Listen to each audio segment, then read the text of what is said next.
Hello, everybody, and welcome back yet again to day 2 of the Apex Rising Charity Pro-Am in partnership with Red. Fallout here alongside Dia. We are so excited for this match point final, the last day of competition here. Dia, how you doing?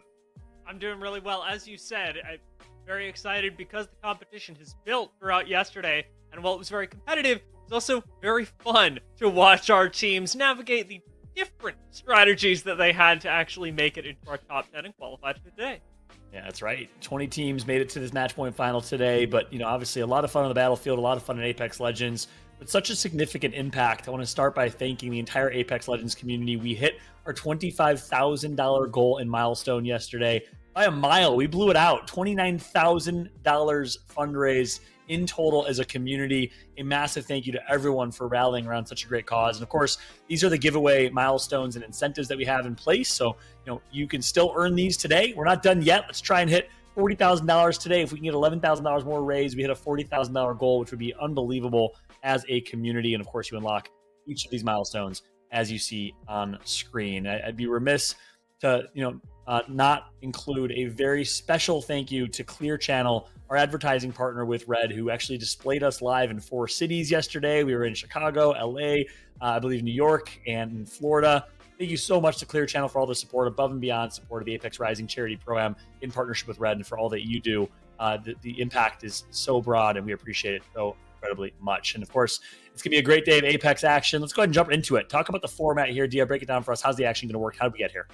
Yeah, so as we alluded to, yesterday we played 2 separate lobbies of 6 games each, 3 on both maps, and that worked as ALGS standard do, as Comp Apex tends to, where what we talked about is the 10 teams from each lobby, both Group A and Group B, have qualified themselves into today to make the total of 20 that you spoke of earlier. So today we're watching 20 teams, but something big is different. Instead of covering just 6 games, we're covering an unknown amount.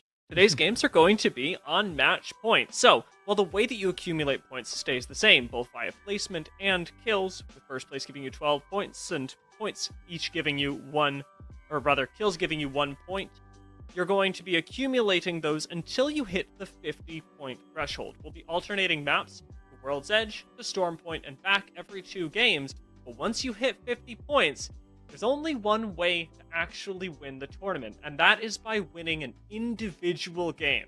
You have to have 50 points going into the match, then win a game, and then you won it all. Yep, you hit the nail on the head. Get to 50 points to unlock match point, then win a subsequent game to close out the tournament. The tournament will not end. We will be here all night, or until 10 games. We set a 10 limit cap. We'll be here to at least 10 games if no one reaches match point and then wins a subsequent game, which is awesome. Kind of avoids the awkward, hey, I'm up by 40 points going into game 6, and I already know we're going to win this. Someone has to win after the fact, which is awesome. And I'm excited. A really stacked lobby. Let's go ahead and take a look at the finals lobby list here. All the teams participating today. I'll pick a few that stand out to me. Obviously, Team Aprizzi winning their lobby yesterday. It's awesome to see T-Squared, former Apex Pro, former Halo Pro, Apex commentator, a peer of ours, playing alongside a prize in Janie. They got first place in their group. Look out for them today. Team Designful barely sneaking in. And of course, there's Team Imperial Hal that are going to be competing. You always got to keep an eye out on them. But any names stand out to you here? I'm looking over at those that qualified from Group B, because we've actually got some early fighting that could go down between 2 teams, namely Goat's team and Hambino's team, now led by Phony. Hambino, unfortunately, couldn't participate in today, but has found a very worthy substitute to IGL this team to a hopeful victory at Climatizer, where both of these teams will be fighting to start the day. Those are great picks, great call-outs. Team Keon really stepped up big time yesterday. Keon, so underrated, always finds a way to perform, playing with Azizus and Wardy. I really liked what we saw from them in their last 3 games yesterday. And I'm also looking at Team Rambo, playing with Vatari, the Dark Prince, the young 16, 17-year-old who's been dominating recently in Pro League qualifiers or PSQs. They're playing with Jack Falahy, the actor from How to Get Away with Murder, which is awesome. We got Max Holloway participating with Saucer, which is going to be great. That's Team Nick Merckx, but unfortunately Nick couldn't play today, so we'll be playing with Saucer as well. And look, we talked about the teams that are here today. We actually have a drop spots map for you. So for those that are Apex fans, tried and true, this is what it's going to look like. This is where all the teams are going to be dropping off the rip. We do have a couple contests here. Walk us through it, yeah. We do, and we spoke about the first one over at Climatizer earlier, but Team Goat and Team Phony will be starting there down towards the south end of the map. Team Stunning and Team Hundreds will be fighting, but you're going to notice something interesting. and that is that Hal has actually moved. Or rather, Luxford has taken their place. These two teams, who would normally be clashing in Lava Siphon, have changed their drop spots up to avoid an early game competition, which I actually really like from a consistency perspective, or from a content perspective, Fallout. I look forward to seeing them rotate into each other. Yeah, that's gonna be awesome. The battle between Team Luxford and Team Imperial Hal. This, by the way, this is a fun fact. This is the first ever content creator tournament where Imperial Hal has given up his key POIs where he normally drops in competitive Apex, right? Typically it's Lava Siphon, and it was Wall traditionally. Now they're dropping Lightning Rod on Stormpoint. He has given it up. He said, all right, I'm not going to try and fight you, Luxford. This is a charity tournament. It's for a good cause. I respect the hell did it for a charity tournament for the first time ever. And it's really nice to see Team Luxford being able to have such a big presence as well, because we talked about, I mean, Luxford's from Pro League. Ava has been playing in Women's Comp forever, and even just ALGS in the past. And Zetrix is playing at the collegiate levels. So this comp, in a way, as much as they have Lava Siphon, is also really representative of what we're able to do here at Apex Rising, and bringing a bunch of different levels of competitive Apex together in order to take away Lava Siphon from Imperial Hell. That's a great point. And that's actually a really good story you called out as well. I'm not sure if everyone caught it yesterday. Such a crazy story. So Team Luxford was on the verge of not qualifying going into Game 6. And, you know, that even though they had all the pressure against them, they said, let's just have some fun this last game. You know what, Trix, you're our amateur player. So that's the format of this tournament, right? There's one pro, one celebrity or content creator, one amateur, everyday Apex Legends fan or player. How about you call the shots this game? Zetrix called the shots. IGL'd their team. He is a collegiate Apex Legends player, huge fan of competitive Apex. If you go on his Twitter, his pinned tweet is him vying for a spot in this tournament, and he got it. Well, he IGL'd his team to a Game 6 win, and that allowed them to qualify through today. So really awesome to see that Luxford was willing to step aside and let the amateur take the reins in the name of doing something awesome for him and having an experience that he'll never forget. I thought that was an awesome story, Dia. It is, and you know, I'm going to couple it with another, because we've got another collegiate IGL coming out of the same group. Team Goat of Goat, Snipe Down, and Fiddle Dude have Fiddle Dude from Tamu Maroon IGLing them today, and that's a really interesting dynamic to watch, especially if you're catching their comms behind the scenes, because, of course, when you're put on a team with Snipe Down, it must be hard to take the reins since he's been around for so long, but the team is working really well together, and it is, as I said, another collegiate IGL for you guys to keep your eyes on. Yeah, that's a great call, and that's one thing that I don't think people realize. We didn't just randomly select amateurs to play in this tournament. We actually really intentionally selected amateurs from all walks of life in Apex. So we picked a few from the collegiate scene. We picked a few from the women's scene and women's competitive Apex, you know, from all different walks of life and all different aspects of the Apex community. It's awesome to see these collegiate players really that are part of kind of an amateur Apex community showing up big time, getting to play against their pros that they've been fans of for a long time. So shout out to all of the Octane collegiate competitors and all the players representing the collegiate scene and showing up this weekend as well. And like we mentioned the World's Edge drop spots. Let's preview Stormpoint. So Stormpoint's not going to be till game number 3. Let's preview Stormpoint. Walk us through a deal. What are we going to see here on Stormpoint for drops? Now, this is where things are going to get quite fun, because Stormpoint does tend to be a bit of a spread-out map, and since we've got contests going on at Jurassic, of all places, and at Mill, there should be some nice early fighting. I'm also expecting this top side of the map with Keon and Luxford to result in some early action, especially with Voltic taking Stormcatcher, who did coach Black Hand, one of the most aggressive teams of the most recent ALGS lands. So there's going to be a lot of clashing that I'm expecting coming out of the north side of the map, and a couple contests towards the south. Yeah, that's a great call. And one thing to note, Team Voltic, still Team Voltic. He's still representing it, still his fundraising team, but unfortunately he wasn't available to play today. I'm not sure if he had a graduation or what the conflict was. So he'll be playing with Cap 3, who is part of SKT T2. No, not the Korean organization. It's a play on words. They're part of the Tier 2 scene. Cap 3, outspoken on Twitter. It's really been fun watching them grind through the PSQs. He'll be playing with Renegade, FaZe Clan's very own Renegade from Halo, a championship caliber Halo player who's also an Apex Predator, insanely talented cross games. It's awesome to see a Renegade playing in both titles here. Excited to see what they can do here in this one. But a lot of talent from a variety of guys. We have Dyrus from League of Legends. He's in this final as well, Dia.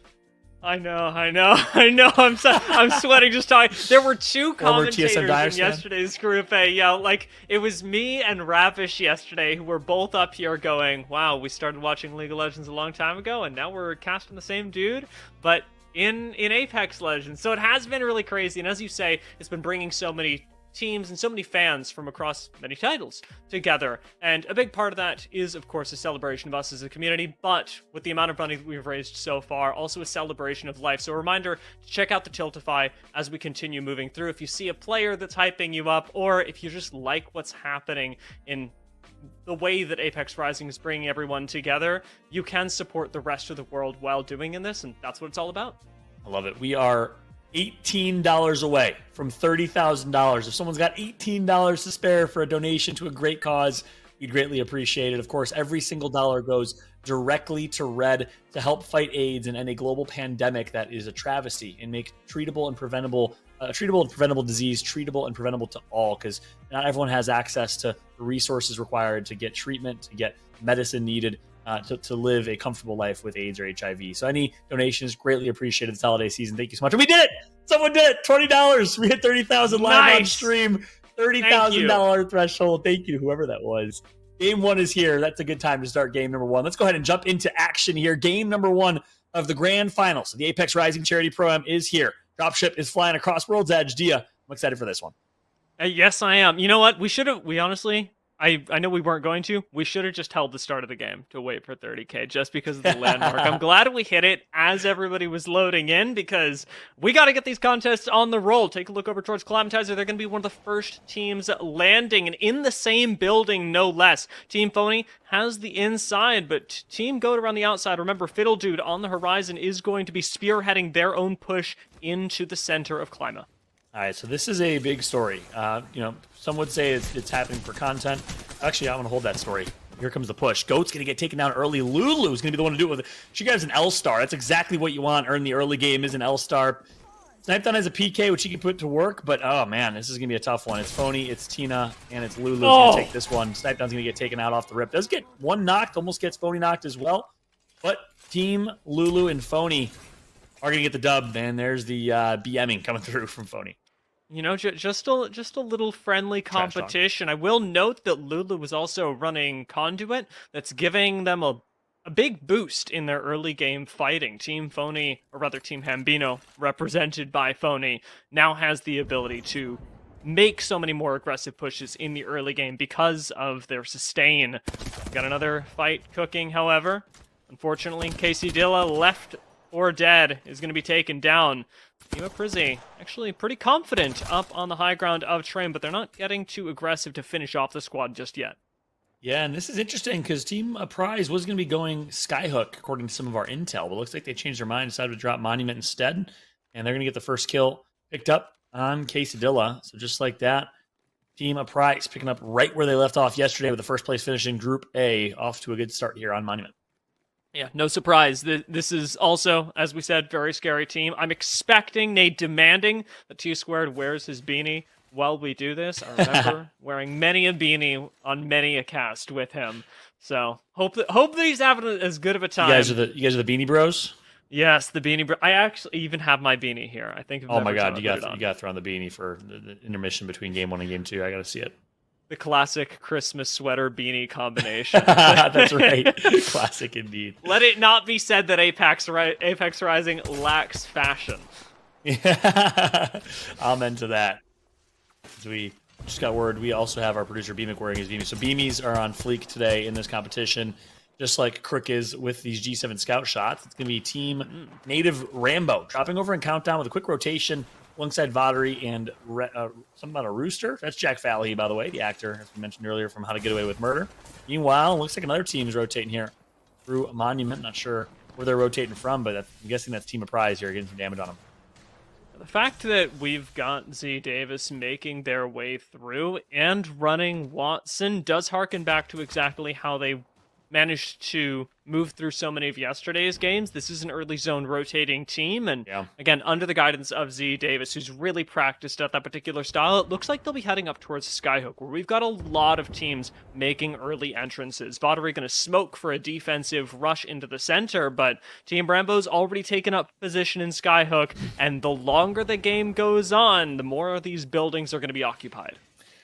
Yeah, especially if this ends up being a end game in Skyhook. That's a great situation for Team Rambo, and also nice that they found a purple.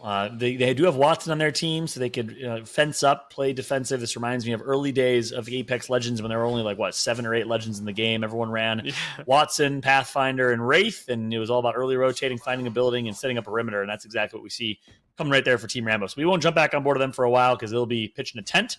We'll be catching other teams with their quick rotations.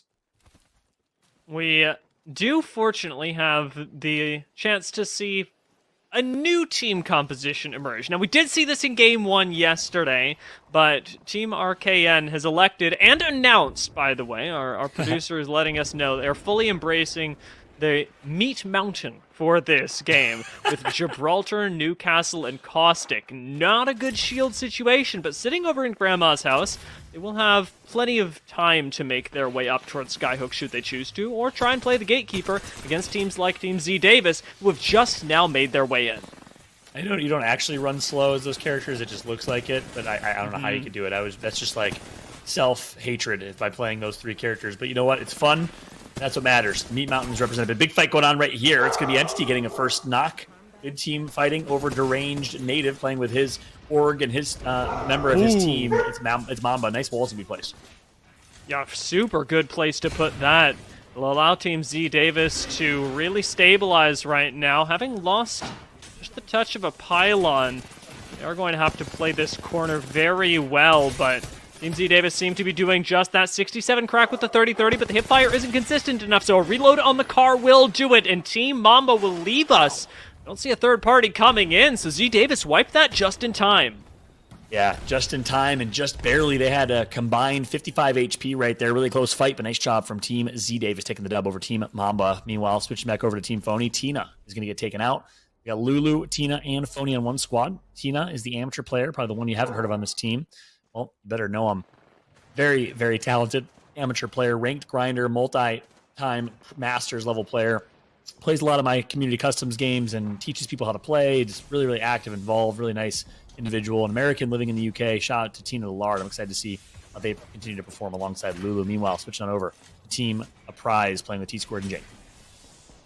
Their rotation in pretty clean for right now. Not running a whole lot of defensive legends, but with Catalyst, suddenly that becomes not a massive issue. The ability to reinforce doors so strong, especially in buildings like this. Not ideal for an endgame. Not a whole lot of zones are going to be finishing around here, but Team of Prize do have options, especially when it comes to the gravity lift, allowing them to retake height in other adjoining buildings.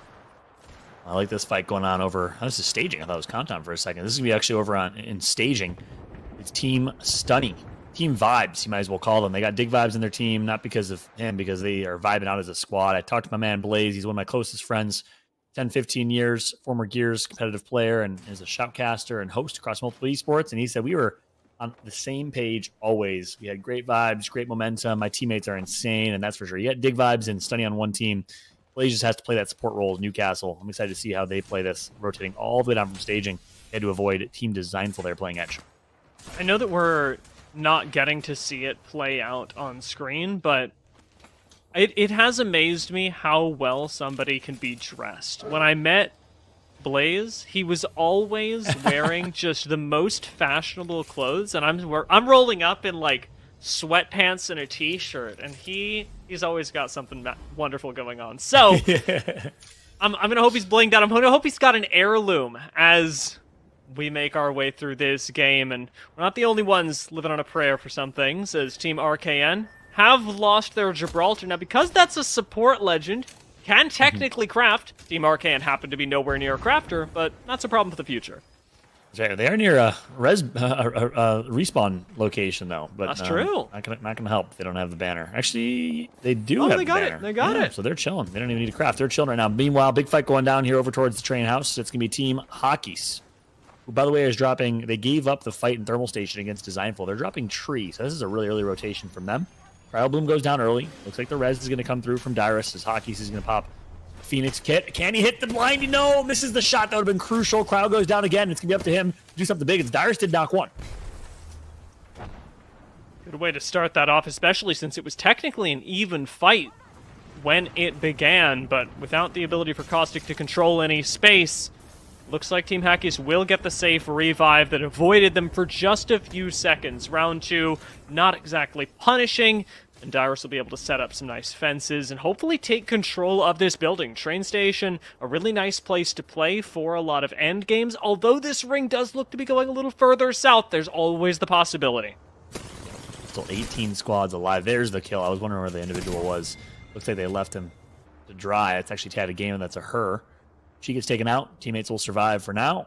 Meanwhile, all 3 members of Team Hockey's alive and well over here on the most north part of Skyhook. Look how much activity there is in the southernmost part of Skyhook. All these teams vying for these buildings in this real estate here in Lake Game.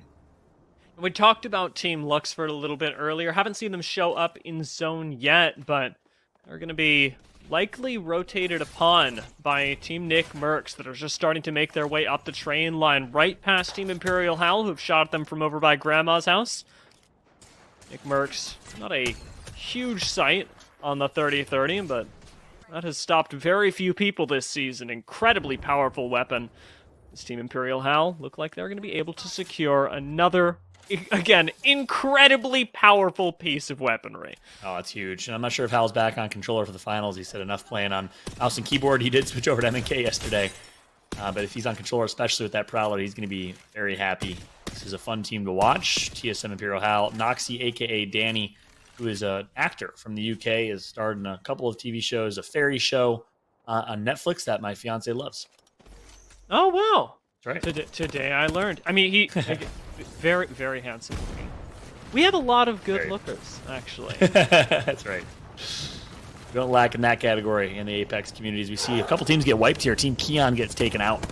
That's going to be Azizus, Wardy, and Keon. They get eliminated. We're on board right now with Team Mercs. Nick Mercs. Yeah, but keep in mind, Nick is not able to play. They're practicing and prepping for the PSQs tomorrow, so Saucer coming through. He's been the hero of this team. The IGL, the sub. He's actually already qualified for Pro League, which is awesome. He was close to retiring, found a new squad, and qualified, I think, the week or two after for Pro League. So kudos to him, but he's playing with Max Holloway as a team of 2. Let's see what they can do. Yeah, really cool to see. Unfortunately for them, having already lost one, they're going to lose another. Blessed does go down. Team Imperial Howl aren't going to overextend for this, as it is Howl that's peeking out for the moment, letting Moises and Noxie control the rotation through Grandma's house and sound the alarm if anybody comes up. Howl's the one that gets to, on this slightly more mobile legend, take a lot of space and control this whole high ground. Saucer are going to rotate around, hopefully take the balloon if they're able to make it up safe. As RKN plays a totally different game, and that perhaps not even for long. Goodbye, RKN.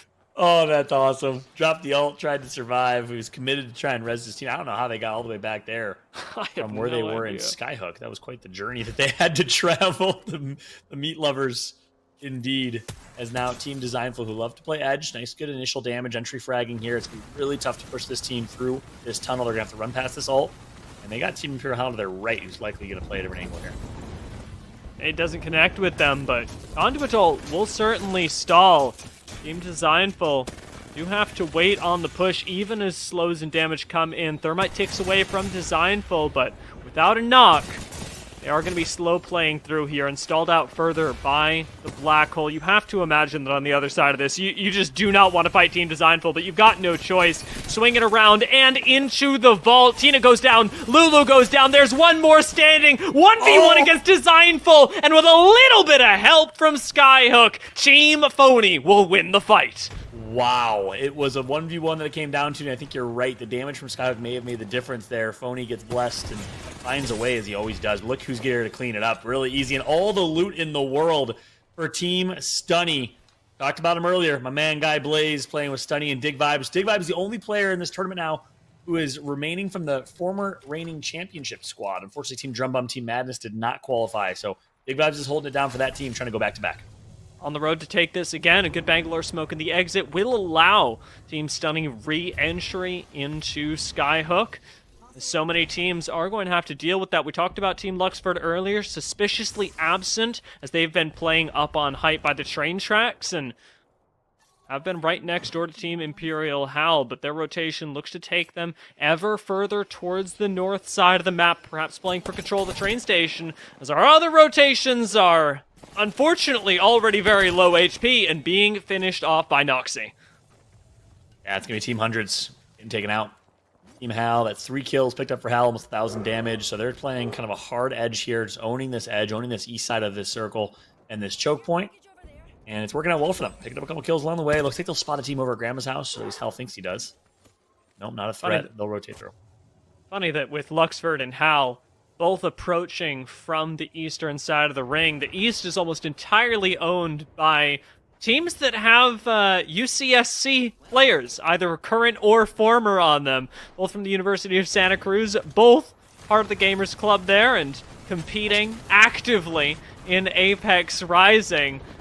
An interesting way to represent one specific collegiate team with an entire side of the map. Team Imperial Hal do make their way in towards Skyhook, bypassing the initial fight to take the secondary building. Again, not an enviable one, but technically in zone, and that's all that counts. Yeah, that's right. And that's why, playing edge is so risky, but you can find a way. If you clear your teams, no one's there, right behind you, and push at the right opportune time. Everyone else, obviously, that was in that building previously is now trying to find a better position. You could just take their spot, basically right behind them. But now, the question is how they're going to play this after this push. It's going to be a tough push, like you said. Not a great building, but a viable one. Mm-hmm. Here, Team Hundreds drop right below them. Wow. Rise right next door, playing on the low ground, but 3 separate squads are right next door to Team Imperial Hal. Almost all of them going to have to move for this next ring and move quite early at that. Team Nano also not exempt from the rule, making their way ever further towards the north end of Skyhook, where we've actually got a couple teams that are in great positions. One of them, and most notably, Team Hackis. Wow. Yeah, Team Hockey's coming all the way from Tree. What a great rotation from them. Something Hockey's has done it time and time again in his career as one of the best in-game leaders in Apex Legends history. They're well positioned here alongside a couple other teams. Meanwhile, a couple kills picked up. Team Stunny going to be eliminated. It's the team we followed earlier. Blaze, Stunny, and Dig Vibes do get eliminated. We are on board currently still with Team Luxford as they're continuing to rotate. This is going to be an absolute bloodbath for all these teams trying to rotate, though. Wraith Portals will certainly help. Viable place to play. It's tough, as a lot of teams will have to commit into this open area, but being one of the first to take it, Team Nano do have a small advantage, especially with Catalyst and her ability to create a secondary fence running parallel to this one to protect Team Nano from height. This is a really cool strategy to watch play out, and it may be the thing that gets Team Nano into the top 5 squads. Yeah, they found themselves a great position. What a clutch Wraith rotate. That's why you don't see a lot of Wraith in competitive Apex anymore, but that's why she's still potentially viable and can come in clutch in these moments. Gets them basically a free rotation here. Team of Prize gets taken out. It's one of the teams that we're going to have to rotate through that bloodbath. Hal gets eliminated from Crook of Drop In Gaming. And it looks like a couple teams are just going to be desperately dropping redeploys now. This is going to be a tough rotate. It's certainly going to be for Team Orioles as well. They don't actually have to move for this ring, but they have to collect KP here because the drop out of ultimate height in Skyhook is really deadly and will likely claim the lives of Team Orioles, with at least one team below that. I'm sure plenty more hoping to collect KP on this journey. Team Nano fighting on the low ground as Team Imperial Hal goes down. Team Orioles drop as well. Smoke instantly, but it's not enough to save Orioles. Jacob throws out some nades on top of the black hole, but they connect for quite a bit of damage. Catalyst wall as well leaves Jacob time to pop a bat, but he gets taken down in the middle of it. Raids the last one left standing, and Team Orioles are down. Yeah, they're dropping like flies here. Dia, Team Orioles, Team Nano eliminated. Look at the kill feed at the top right of your screen. It's getting lit up. On board with Crook right now, playing alongside Kuzer and Trev Stacks with the Bocek bow in hand, and they're just putting in work on this fight cross map. Turns, finds his teammates staying alive, and they basically own this entire south side of the map right now. If they can get these kills especially, that's a good first knock on Hockey's. Yeah, the fadeaway shot makes it seem all the more deadly. Graceful seems to have a moment just to pop a bat, get back into the game from a health standpoint as Kraber gets swapped out. And there's not a whole lot of ammunition left here for Trevstack. Destruction of the Loba ult, very little left on Sheila. Actually leaves Team Crook temporarily vulnerable. Yeah, I like the diversity in team comp here, though. Rampart, Sheila, and Bangalore as a squad. We haven't seen much of that. Meanwhile, look at this. Building stacked like pancakes. We got Team Rambo on the high ground, though. That puts them in a good spot. That Watson did end up coming in clutch, as we predicted.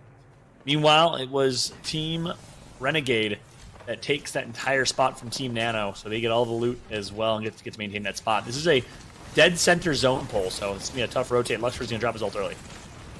Yeah, Bang ult, super deadly in zones like this. Luxfer tries to drop early, gets shot in the back and the front and everywhere. Not a great place to play, but what choice do they have? Another goes down, leaving it all in the hands of Z-Trix, our representative from UCSC with 1 HP, a dream, and just barely a shield bad. Z-Trix manages to play a corner of the ring right next door to this catwall. Well, he's alive for now. Here comes Vatari, though. Drops on top of a few. Does he know how many he dropped on top of? Nice job from Jack Fowley to stay close to hold his hand, but there's a whole team of enemies right across the dark wall of the Veil. A team right below them as well. Vatari last alive. The M&K movement proving true. He's still alive, but for now, Team Crook alive and well. Team Rambo eliminated. Team Crook being able to play the outside of this fence line and with rampart walls as well have so much safety. Shield swaps should come through the Loba ult. But man, is it getting stressful. Team Graceful knows that they're a big threat and in a dangerous position, and they're going to push on over the wall. Prowler comes out at close range and Stack shreds, but Graceful takes down the first kill. This 3v3 dooms both teams, as eventually they've all got to leave. Crook takes down one more, takes down another, almost, but Voltic at the very end. Team Voltic clutches it up. Crook almost pulled off something insane, but you're right. Team Voltic clutches it up and wins the game. Congratulations to them. Look, it's not even Voltic. Voltic couldn't play today, so Cap 3 comes through. Substitutes for this team, and in game number 1, they take a dub. You know, Renegade is feeling red hot right now alongside Mario. What a first game win for them. They start strong with a first place finish. Crook in second with a high kill game as well, Dia.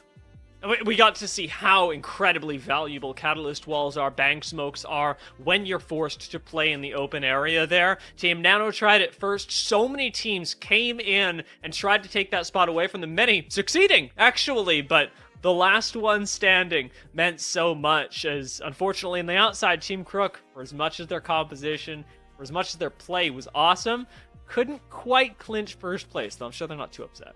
Yeah, and then, the unfortunate thing for them is they got caught in a fight. I think it was Team Graceful that climbed up on them and basically initiated the 1v1, which led Team Voltic to just chill and get to watch it from afar, get some damage from far. And despite all that, Crook still almost pulled off something insane. That was a disgusting play from Crook coming through. But in the end, as mentioned, Team Voltic playing obviously with Cap 3 as a sub. They do take the win. A couple other teams, I actually did not see how their journey ended. Team Hockeys, they seemed really well positioned, well rotated. Not sure what ended up happening to them. They were part of that, I think, 4 or 5 team stack. And then Team Rambo was really well positioned, but they lost Rambo. Not sure how Rambo fell. Vatari and Jack Valley doing everything they possibly can, dropping right there, but it was absolute chaos. It really was. The exodus from that building just drew so much attention. I do want to see, for all the teams that we mentioned that fell early, and perhaps for our winners, what the points ended up looking like. So let's take a look at our leaderboards from Game 1. Let's do it. I'm excited to see what the final shakeup is. It's not always that the first place team is your first place team overall. In this case, well, they're tied. And technically, they win the tiebreaker first. So Team Voltic technically is on top right there because they did win the game. But Team Crook tied for 20. Team Hockeys, they end up getting 14 points. So that was a high kill game indeed for them. Team Graceful, they made it to third place. A quiet third place, but a couple kills picked up for them as well. And then look at the high kill game coming from Team Phony, who I believe fell in like 12th or 13th place, but must have gotten 5 or 6 kills, which get them into 5th place overall. Yeah, we saw them. In fact, I think we saw all of their kills with them starting over at Climatizer and then running through and into Design's team towards the south side of Skyhook. They had a really eventful game for as short-lived as it was, and that is part of the magic of the way that the point system works in Apex Legends. As much as placement matters, kills also can really push you up the leaderboard, and so I'm expecting to see even more early action as we proceed through today's games. Yeah, that's a great point. Obviously, we saw a northern zone right there, Skyhook finish, which is always a madhouse in a race to get there first. I'm interested to see a southern zone here, the exact opposite, to favor teams like Imperial Hal and Luxford and Designful and Hockeys, who obviously drop in that area. But despite a far rotation, Hockeys was actually one of the first teams to rotate all the way to the north, and that's why they got rewarded with quite a few kills as well there in that game number 1. Really, really solid game across the board, Dia. And as we break down that action, we just hit additional $50 raised. Thank you to whoever that was. $30,000 and $30,050 raised overall. Let's take a look at our QR code. If you're watching from home, if you have it in you, Any donation, big or small, would go a long, long way to help fight the global pandemic that is the AIDS pandemic, AIDS and HIV. There's so many people still living with AIDS and HIV, and believe it or not, it actually claims a life every few seconds still in 2023, and that's because there's not a ton of treatment options for those who need treatment. So every single dollar goes to a great cause, goes directly to Red, which is the Cadillac of charities, in my opinion, founded by Bono and Bobby Shriver 13 or 15 years ago. They've partnered with so many different products to make Red products that we're giving away in this tournament as well, that that have proceeds that go directly to supporting the cause as well. So an amazing cause. This entire competition has been so much fun in support of Red. I know it means a lot to you personally as well, Dia. It really does. And I think one of the important things to recognize about AIDS treatment as we're sitting here talking about it is that it's not like so many diseases that pervade society and claim so many lives in the sense that it's untreatable. It is absolutely treatable. You can live with it. It's infrastructure that keeps so many people, infrastructure and education rather, that keeps so many people from having access to life-saving medication that allows them to live with AIDS. So it is actually a very low cost to provide the medicine. It is all about educating people and physically getting it to them. That's why this is so worthwhile, is because it's literally right there. For so many people, it's close, yet so far. Love that. That's such a great point. We'll talk more about that and keep you all up to date on the unknown disease that is AIDS. People don't know, a lot of misnomers still about it. We'll keep you guys educated. But the gameplay is ready. Let's jump right into it. Game number 2 is here. As we're seeing, not sure where zone's going to be dropping yet, but a fairly split down the middle drop ship, which is nice for everybody. Getting straight to their POIs as quick as they can. And guess what? Team Luxford gets hit for the hot zone. Oh, hey, hot zone and in Lava Siphon. That feels pretty darn good. We'll see who Climatizer feels good for. As last time, Team Goat that got shut down pretty darn early. Again, dropping in the same building, this time perhaps with a few better guns, a few better attachments, but still playing on the low ground. Forces Team Goat to have to contend with height as they push up into Team Phony. Snipe Down says, never mind, I don't need that shield bat. Gets himself a shield cell. Goat's there as well. And a little bit of a slower start here. Must not be an L-star in the hands of Lulu. Not sure exactly how they're playing, but Snipe Down takes a lot of damage early. Keep in mind, one team does have a conduit, which helps in early contests. One team does not. Mm-hmm. Team Phony benefiting from high ground and the improved sustain double shield cell through for a Snipe Down. Actually, technically, time-wise, more efficient in the early game, so not bad, not a bad way, but with very few white meds at the start of the game, and now being trapped on the low ground, I'd be thinking about ways to get out and loot the rest of Climatizer, because it's a matter of time before Team Phony find a good way to attack. Yeah, no one finds a blue shield either, so I'm actually surprised that Team Phony didn't push off that damage. Team Snipe Down was stuck in a building, or a room, rather, that is very porous, right? A lot of different windows, a lot of opportunities to get some good damage in. They decided not to take their advantage. Now it's going to be a bit of a stalemate here. It looks like Team Snipe Down is going to take the trolley and say, let's just ride on out of this dirty situation, find some better loot, and call it a day. A really good call, and does manage to ferret them safely across. Really hard to actually find kills, especially from the roof in situations like that. Kuzer goes down. Bottery is the one that picks up the kills. Team Rambo go on an early rotation with some insane loot, given where they're dropping. Not a massive area of the map, but double purple and a blue. Most attachments already on the Hemlocks. Gotta feel pretty good. Oh boy, Team Fiddle's damaged. And Team Phony wants smoke. Phony, I think, leveled up his Evo shield already, but they're going to get 2 breaks, so it's a good start. 3 cracks, so that's going to be really good damage for Team Snipe Down. Can they push up and close is the question. They do have the conduit. That is the advantage here so far. Snipe Down with a great flank. Is it going to be enough? No. He gets kind of stuck on that horizon queue, and his teammates go down. Snipe Down the last up again. See what he can do. Good damage, but I don't know if it's going to be enough. Only 2 clips left in this car. It's going to have to be a miracle and a half to actually clinch this up for the team. Does find the first knock onto Phony. Second clip actually manages to clutch it up, taking down Lulu through the conduit and through undeniable odds with 12 bullets left. Snipe Down manages to turn things around for Team Goat. Eric sniped down Rona with a 1 versus 2 against Phony and Lulu. That was disgusting. And this is what I was going to say last game. Look, this is a very personal fight. Obviously, most people know Snipe Down no longer on that FaZe Clan roster. And, interesting, behind the scenes drama of kind of what went down there. And I know that, this fight definitely means more than just a 3v3 fight for content. This is semi-personal. Obviously, it's a content charity tournament, so it's not the end of the world, but semi-personal for these two. There's a backstory there for sure. I'm gonna beat you so good for charity. for charity. That's the attitude. And you know what? It's working across the entire map, not just to the north, but to the south, where Team Stunny are finding a second knock, perhaps a third, as Stunny himself does find another crack. Their move through launch site should find them the last kill on Team Nick Mercs, and it is a brutal one. Yeah, that's right. Team Nick Mercs falls. As of course, they're dropping over in Dome. Not a whole lot of great loot coming from Dome, so always a dangerous territory to get caught up against other teams there on that rotate when you're playing Dome, because you're not going to have the best overall loot in those fights. Meanwhile, Team Native, aka Team Rambo, they find themselves in another fight. Saw them get a KP earlier. They want some more. Backed up in Grandma's house again. It looks like the zone may be pulling us further north once more. Team Rambo do have a little bit of time to take this engagement, as not so many squads will have started making their move up just yet. But even so, being trapped out in the open is putting pressure on Team Rambo to actually make this push work, and work pretty quickly. Yep.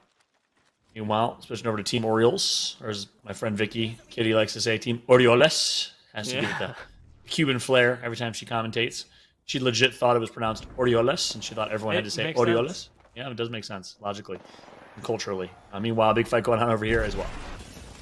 Nano, I think going for a kidnap doesn't quite make it work, but with Mamba going down, perhaps that doesn't matter. Nano's regrouped with the squad and starts making their way down. Another R99 in hand, as we've seen it claim so many lives today already. Swaps it out real quick, but with Deranged Native going down, that leaves just one left for Team Mamba. And Team Nano, pretty comfortable. So the former CLG showdown, I think handily going to Nano here. Nano versus Mamba, former teammates in that one.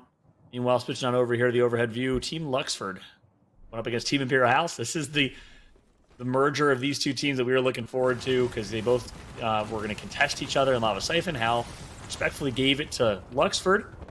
Now they're going to find themselves in a fight here over towards Overlook. Setting up the Bangle. That's one critical cooldown now expended. Team Imperial House start to move up, but realize they've lost any advantage out of the sneak attack, and especially of the high ground. Now that Sniper Tower is taken away from them, their rotation likely now has to exclude an area like Overlook, lest they want to try braving this. And as people keep moving ever towards the eastern side of the map this time, it's Team Orioles that gets caught. Now looking for a fight. It does seem like they're the ones with the advantage, but the delay on their rotate is one that'll net them another KP, which is going to be just fine with them. Yeah, it's a big kill as well over Cap 3, who dropped a 20-point game last game after winning it. Again, that was Team Voltic. So you take out the current leader of the lobby, which means, well, we might have a more competitive lobby. Another team to keep an eye out for that got second place behind them is Team Crook. We'll have to track their journey as well. Meanwhile, speaking of a journey, they got tough one. Oh my gosh, the beams from Dig Vibes here. Well, that's it. When Dig Vibes one clips you like that, you are not coming back. Team Designful get wiped out. That is an incredible turn, and full credit to Dig Vibes for rinsing that fight. Wow. Yeah, great one clip to start against Designful as well. That was disgusting. Well played. From them, they pick up 6 KP total in this game. Meanwhile, Team Hal find themselves in a really nasty rotation with a couple teams in front of them, but Luxford is damaged. Unfortunate for them, is Hal will at least get the chance to reset, but Ava's just going to have to run for now. Doesn't have a whole lot in the way of meds, and certainly doesn't have the ability to pick her teammates back up. The run into Epicenter is going to be one that hopefully finds her in a good spot to rat it out for a couple placement points, as it is just game 2, and as we approach that match point much later in the day, there is still plenty of time. Every point matters, so placement is going to be just fine. Good loot refresh right there coming for Team Imperial Hal, as they will rotate through, and they're going to have eventually, potentially, Team Snipe down in front of them, so let's be careful for that. as instead they're actually going to opt to take the balloon. Nice fast rotate, and yeah, there's a lot of cover, a lot of places to play here. A lot of teams dead as well, so they're certainly going to be able to find a position. That's a good call. Take the better rotation there. We did talk about where zone was going briefly, but just to illustrate it really, we're going up towards Epi Survey. It's why we saw so many squads moving through the Skyhook area. Nice drop down from the sky. Does take out Team Luxford once and for all. Unfortunately, unable to get our teammates back. Eva's going to go down, and Team Imperial House should be able to retake height with the gravity lift should they desire, and up they go on their way, as we said, towards this Epi Survey area, currently gate-kept to them by Team Goat. I thought they were ratting. I was like, imagine ratting in a charity tournament. Nah. Rambo tweeted that out. He's like, it's going to take every ounce of my body to not rat in this charity tournament tonight. We have not seen it yet. Instead, no ratting being done, as of course that team could just rotate through the north there. So Team Orioles going to continue their rotation through. And believe it or not, I thought Hal was taking the balloon to rotate. It was literally just to find Avely and Reaper. Yeah, a bit unlucky, but that's right.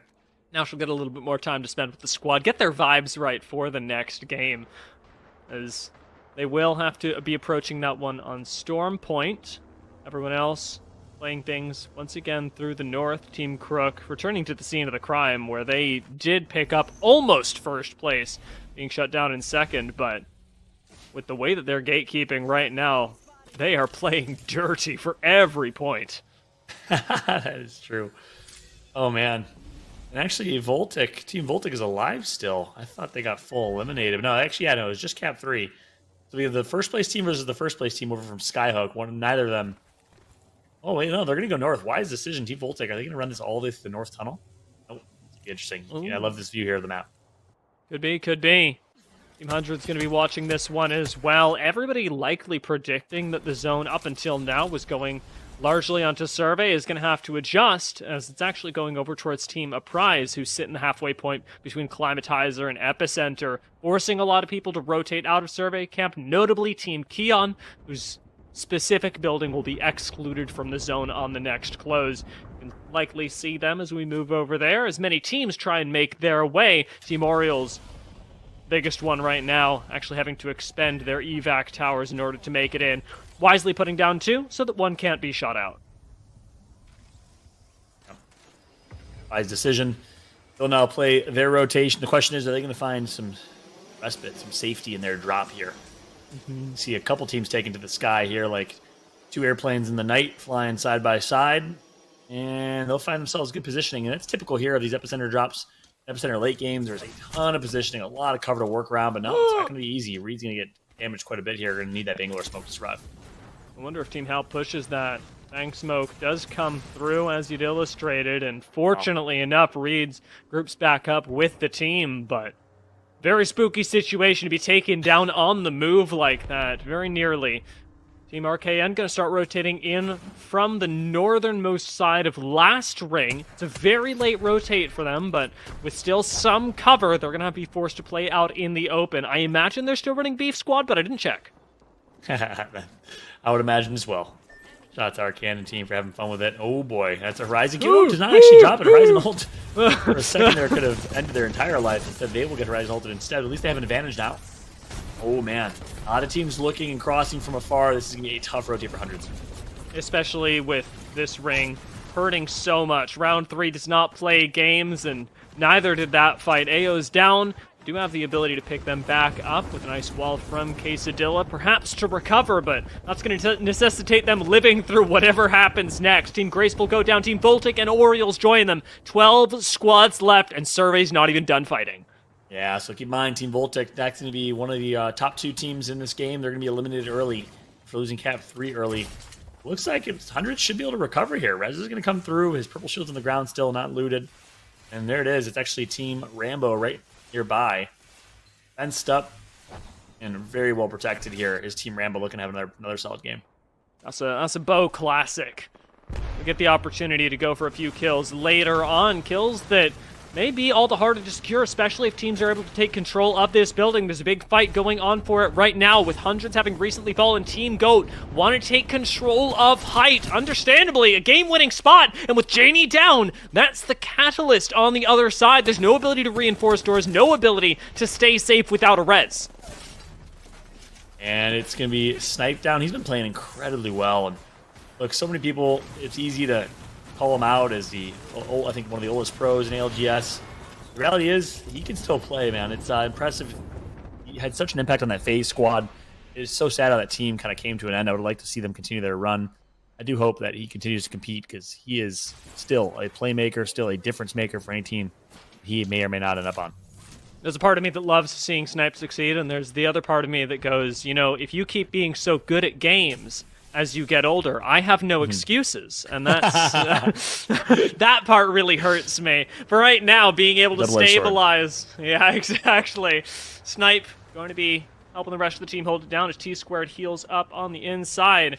Team Arcade have made their way into the building, somehow sneaking this away, with T-Squared now being finished off. Team of Prize have gone down, and Goat didn't get control of the building, which means they commit to an epicenter fight, looking for more KP instead of the power position. Yeah, as the rotate's going to be right in front of them. Team Stunny, and I do see Blaze and Dig Vibes alive. That Conduit drop's going to make it so tough to rotate here. You see Conduit used in competitive Apex. I'm excited to see what impact she has in the new season coming up. Snapdown goes down. Nice crack right there from Goat. The beams come through. Now they're going to need another team to come help. That's the key here. Not a great place to play, and Fiddle has to know this. Might have some smokes available, but I believe that was a stick on Goat that takes them down in the sky. Fiddle gets pushed, and that's the end of Team Goat, with Team Stunny picking up the kills, the very squad that Goat committed to the low ground to take out. They are farming this lobby right now. 9 kills and counting. Crook's the last alive for his team. He's going to go down as well, so the leaderboards are going to be shaken up quite a bit. Rambo clutches up for his team.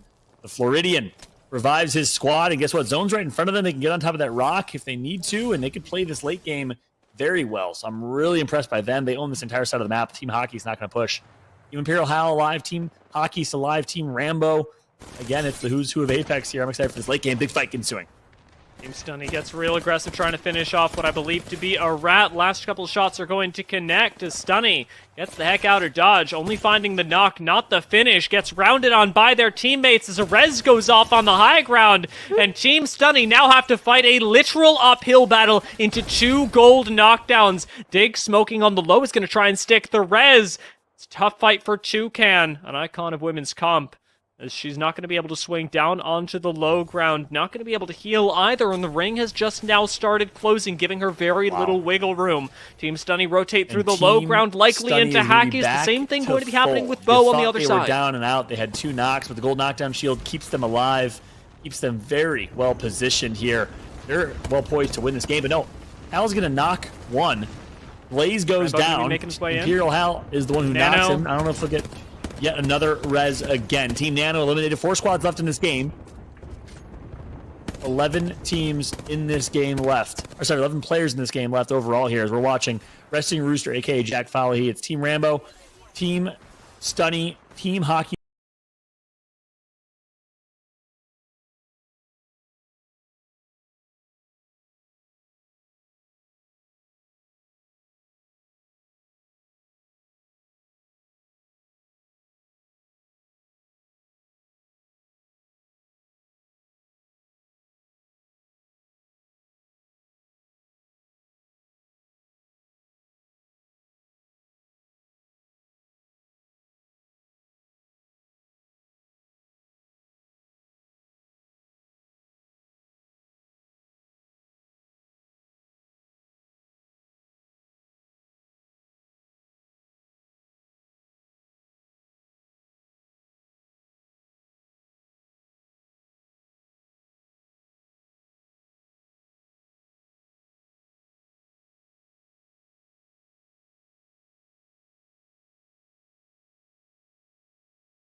a year and a half, 2 years ago, and realized 50-50.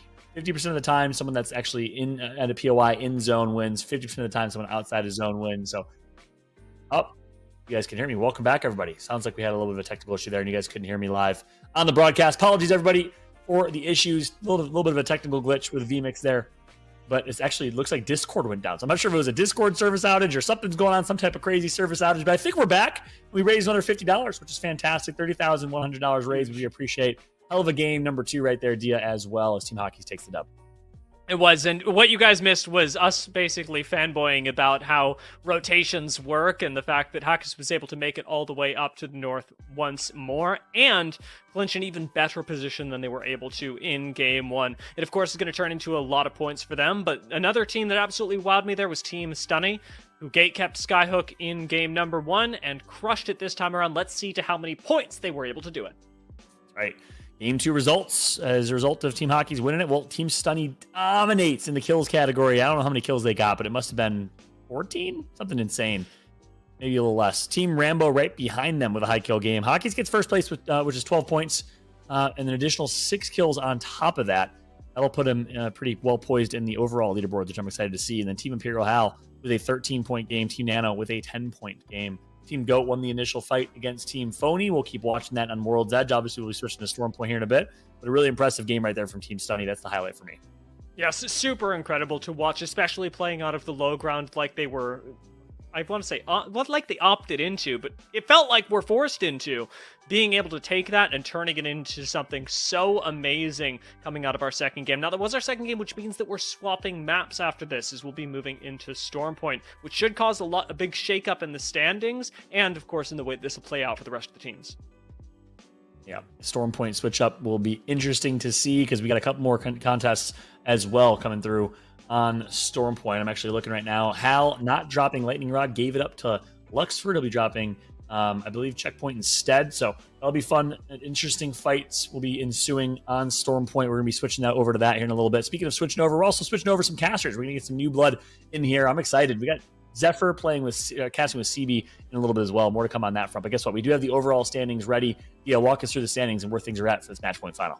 So the important thing is who's closest to match point and how far is that. Team Hackers being 18 points away right now is technically within a win's worth, but likely going to take at least 2 games for them. So we should be able to eclipse all of Storm Point before anybody really hits match point. Team Rambo right behind them is really impressive, considering they've been playing Watson and Zone for both games, but last game worked really well for them. And just around the cutoff there, we are looking for teams like Z Davis, Goat, Orioles, Phony, who have all had decent starts to actually have their breakout games, which, as we said, we do have plenty of time to do.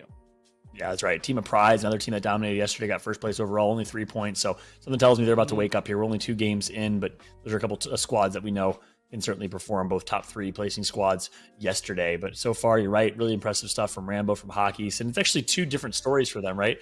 Team Rambo actually got favorable zones for them, right? They came from Countdown, were able to get northern zones. Team Hockey's had to run all the way across the map 2 times and still found a way to win that last game. Again, Hockey's showing his prowess as an IGL.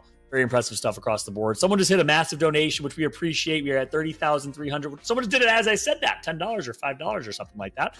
Thank you. $30,353 raised so far and counting. Take out your phones. You could scan the QR code on your screen for a chance to check out our Tiltify donation page. Pick your favorite content creator, support their campaign, but overall, help us as an Apex community rally together for an amazing cause, raising money for charity this holiday season. Any donation, large or small, greatly appreciated to support Red in the fight against the AIDS pandemic. Thanks so much, everyone, for the support. We're going to take a very quick break, switch out our casters, as we mentioned, before we switch on over to Storm Point. We'll be right back with some more Apex Legends action for the Apex Rising Charity Pro-Am in partnership with Red after this.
Welcome back, everyone, to the Apex Rising Charity Pro-Am in partnership with Red. My name is Dia. I've been here for the first 2 games, but Zephyr, you are an elf on a shelving, man in a suiting. We've got Zephyr and CB with us for games number 3 and 4, where we'll be moving to Stormpoint. So Zephyr, elf on the shelf, whatever you want to be called, why don't you talk to us a little bit about how today's working for those new viewers that are just joining in? I'll tell you what, those elves work hard, but the folks here behind the Apex Rising Pro-Am, they work a little bit harder. And I can attest to it. I just got back from the North Pole. I will say, though, nothing has changed during our extended break. The format exists in all but the same cheery holiday way. It is match point format. And for our friends who maybe aren't a fan of Apex Legends or just have been living under a rock, it's quite simple. You, your team, your crew, your jolly friendly foes have to make it to 50 points, and then the game afterwards, deliver on a win. Now, because of the importance of the 50-point threshold, I do want to take a look at the leaderboards before we get into our 3rd and 4th game to see what teams are closest to that. As it stands right now, Team Hackus is in the lead with 32 points, and Rambo's right behind them at 25. There is still plenty of time, however, to make up these differences. So, Sabi, I want to hear about what you've thought of the first 2 games, and then the drop spots that we have changing up on Stormpoint for game 3 and 4.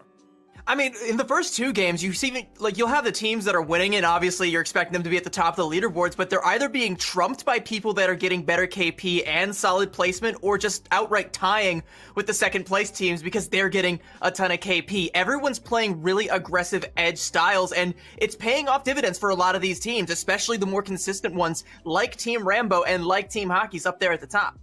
It's been really great to see how very different styles have occurred in the last couple of games. Team Crook really standing out in Game 1, for example, with their unorthodox Loba Rampart composition. I do want to take a look at the drop spots, as those do change on Stormpoint, as does the entirety of the map. But we did talk about how some contests, say the ones over at Climatizer, aren't happening anymore. So what stands out to you here, CB? I mean, so we did previously have, on the first draft of the screen, Hockey's and Keon with a contest way up there in the north, but Hockey seems to have relocated. Still very centralized, where a lot of these other teams are going to run headfirst into him, just like Zephyr ran headfirst into the seasonal section at Target before the cast today. and we got a couple of outright contests. We got Orioles and Hundreds. Poor guy Hundreds can't catch a break, being contested on both maps. And then over in Jurassic, we got Crook and RKN. All of these very consistent players, these very consistent teams, they're going to have their consistency tested, right? Because it's going to be a matter of, can you even make it out of that initial hot drop? Can you even make it out, once your feet hit the ground? Are you able to actually, get them moving, hit the ground running, and run as far from danger as you possibly can? Yeah. I mean, if you do start running, Zephyr, Goat, and Phony are not that far apart from each other towards the south end of the map, so they very well could end up contesting each other once again. I don't know if I want to see it. It's currently 1-for-1 in the standings, and God bless my man Snipe Down, bringing down the pain with the 2v1 to keep this train a-rolling. But I'll tell you what, at the end of the day, in terms of the overall gameplay, for most of these teams, Stormpoint seems to be the place for them to get themselves back on the tracks. The one notable thing that I will absolutely be looking at, though, is this contest between Crook and RKN here, currently at 3rd on the leaderboard with 24 points. Being set back 2 games is a nasty present, some would say a lump of coal, potentially, for our friends here in Jurassic Park. If you had to pick one of them, Zephyr, which would you put on the naughty list so far? Ooh, can I say GOAT? I want to say GOAT's team. Wait, no. Wait, that's wrong. That's wrong. That's my friend's team. Yeah, that's my team. You completely forgot your own bias right there. Okay. Well, we'll have plenty of time to discuss that a little bit later on. A reminder to look at our Tiltify as the games go on today. Decide who you want on the nice and the naughty list, as we are continuing to raise money in partnership with Red to support the fight against AIDS going on worldwide. With that, Zephyr and CB, it's time for you two to jump into the game. So, set up and walk on into Stormpoint. Okay. I like that. It's not quite a walk-in. We'll be flying through here, potentially on some reindeer and sleigh. I promise I will try to slow down with the Santa-infused puns here, but at this point, if I'm 1% right now, we've still got the whole 99 for the rest of the 2 games. You get to have a little bit of Zephyr in your life. Only 2, which I don't know how much Christmas spirit I can take, but you're definitely foaming with it right now. By the way, putting Crook on the naughty list, sometimes it be your own homies. It really just be your own. You never see it coming. Speaking of, let's have a look at where all these players are dropping, see some of those early contests. One that I think we're going to see come to fruition right away is over there in that mill bean kind of area. Yeah, potentially up here, obviously, with the mill. Seems relatively safe with Orioles. One big thing I am noticing, though, is that we do see a major shift from Crook. Obviously, the drop spots we discussed earlier have made changes, and now Barometer potentially the place to play. Granted, looking like a little bit of a late drop that we'll have to kind of see if that works out for the likes of Crook and them. There's also been a big shift from Team Nick Merckx. They were previously at Cenote, but they're now contesting Team Imperial Hal over at Checkpoint, which does leave Cenote entirely open for Team Hundreds, but it leaves Checkpoint anything but open for Team Imperial Hal. And I'll tell you what, it might be completely open for the likes of them here. Already off the bat, Moise has taken quite a bit of damage from the height advantage that does play out effectively in the realm here of Checkpoint. So for the Nick Merckx crew, they put some damage down, but can they continue to clown around here and find the necessary amount to send them home? Granted, this isn't an exact 3-on-3 contest. A lot of that space allowed in Checkpoint should give Imperial Hal's crew the opportunity to walk away, given however they feel. It is one of the few POIs here that does actually feel like it is big enough for the both of us. We can coexist in perfect harmony, spread some Christmas cheer with one another, maybe give a couple gifts in the form of arc stars if we lock eyes for just a little bit too long and it gets awkward. But, until then, everyone's, perfectly content to get their loot game up before they try and make any big moves. And, hey, TSM Imperial Hal, they're making like Max Keeble right now. They're already making big moves right the heck out of Checkpoint.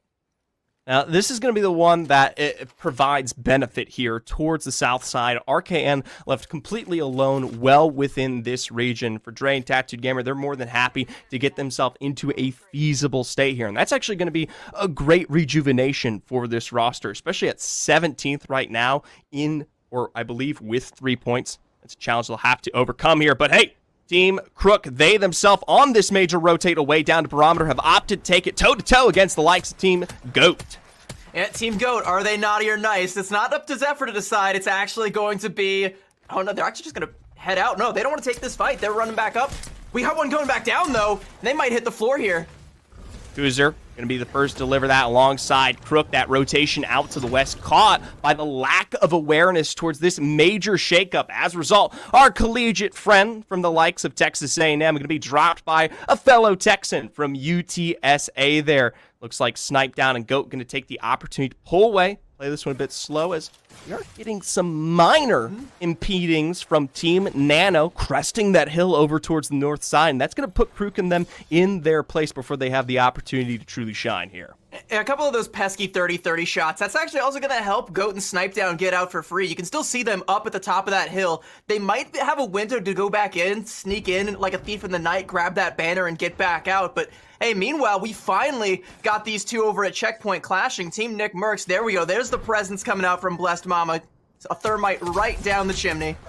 It might be down the chimney here, but they are closing that one here. A sweeper away will take Blessed MMA the opportunity to pull down and look for some recovery down in Central Hot Dog. And for Nick Merckx and crew, we'll take the time to see if they can source this out, but it is quite the distance and a half here, and making this cross Checkpoint can be exceedingly difficult unless you get one of those major initial cracks. And it kind of looks like everybody's just playing with the ranged weapons, right? Nobody's really like brandishing the R9 right now. Sure, you see, a couple people have it in their back pocket, but until you get that crack or until you get a knock, nobody's gonna just run up and just start spraying bullets, right? They want to get those headies in from afar with the 30-30s, maybe get some big damage in with the Hemi before they try and go all in on that. But it may have taken too long because, hey, we got Team Designful sneaking in the back door like the Grinch that they are. Well, they'll take their time here over on the southern side of Checkpoint. While they may find some initial damage, I do want to point that out on the kill feed that Team Crook, albeit they start aggressively finding the remnants of Team Goat, they come right on back to finish them off here. Finally, Designful getting into the midst of that action, that 30-30 from above, not finding the drops they need, but albeit quite the contest in terms of an area all the way out here on the edge. And plus Emily Drac and the rest of the remnants of Nick Merckx, they'll send it on to Imperial Hal. Imperial Hal's just been waiting on the low ground this whole time, and hey, Nick Merckx coming into play, and Blessed MMA might have played a little bit too hard, gets caught out there. Imperial Hal, by the way, there was a couple knocks from their team before this fight kicked off, so they are not at full strength, and they're definitely not now that they've lost Moises. Left up to the namesake themselves here as Drac will take the opportunity to pull away and see if they can maybe go for that full recovery as the height is just as cooking here in the direct state of Checkpoint. Designful and crew starting to make their way in here. Big piece from Orioles down into the stairwells. We'll say goodbye to Hal for now, but a Black Hal will make its entrance here. They'll take their time. Love the nades from the outside from Jacob, but that's just going to give away the fact that you are left as a solo surviving by the hair of his teeth there with the likes of that beautiful thermite. Overall, though, it looks like Team Orioles are being able to hold on to this, this upper floor of this building here quite safely. I mean, Reednator gets really, really low. He's gonna have to try and pop this battery to stay alive, and it is raining, a creeping barrage outside. Definitely not the time to peek out, but everyone's peeking in, and Reednator couldn't get the Medi off in time. They've lost the Bloodhound, have Orioles. Taking their time on the other side, finally that push to start to ring through from above on the climb up. Designful with the perfect peak. Now left to Jacob alone. Gonna see if they can go for that far-ended recovery out here towards the choke, but dreams are dazed. Jobs are done, and for the crew as well, taking this time out towards the side for this fight comes with its punishment. Saucer and them arriving provide just as much damage, and we know they were in these fights earlier. You had to pay those respects. As a result, Designful, Snow Red, will take their time to see if they can make for recovery. Someone in the chat yesterday, by the way, said that Designful has plot armor, and the limits of that armor are currently being tested by Team Nick Merckx right now, who have the shots that they need, and that's gonna be it. The armor cracks just this once. Maybe we'll have to see another late series run back from Designful that he's become known for, but he's checking out early on this one. Well, that's what we talk about when we discuss the noise and the presence here on the edges of Checkpoint. You put in a lot of effort towards making these fights happen, whether they be on the high ground or directly below, and you're just calling this edge play from so many rosters to get involved. We saw the sneaking of Nick Merckx, but also Rambo's crew also getting involved there as well to find even just a minor bit of damage, catching some of those strays as they got into the fight. But that's not where Zone's heading. We look more towards directly Zeus's station, where teams like Z Davis, RKN, Keon, and Luxford have made themselves a happy home. Yeah, I mean, and we talk about all the fighting that Team Nick Merckx was doing over at Checkpoint. They've, asserted themselves as king of the hill down there, but the hill's moved, right? They got to start trekking north, making an uphill, an upheaval, kind of like the one going on right here as Team Voltic holding the high ground, trying to pressure anybody back, and not giving up any of this positioning for free. You can see Cap 3 there, putting out the damage, preventing anybody making this dangerous climb. This is one of the most challenging areas to make this cross. And Voltic's crew should have the utter advantage in playing this one out, but I love the angles on the opposite side here. It's going to take Renegade stepping up to finally find the drop under ranged native. Now with smokes down, and of course that beast of the hunt in play here, it's the perfect opportunity for Cap 3 to find that damage where it finally counts. Mario, though, will be dropped back as Genji gets into the action. Yeah, Mario definitely found the damage and probably wishes that he did and found a little bit too much damage there. Renegade still going to be able to help clean that one up. Deranged Native is going to get thirsted there, and there is enough pressure, enough damage to repel everyone else back down the hill, but the further down the hill Voltic go, the more ground that they give up that they're going to have to try and retake if someone sneaks in behind them. And also, you know, they're giving up a lot of this high ground advantage, which they kind of have to now that they've lost Renegade and Mario, and just like I said, from behind, who is it but Team Graceful?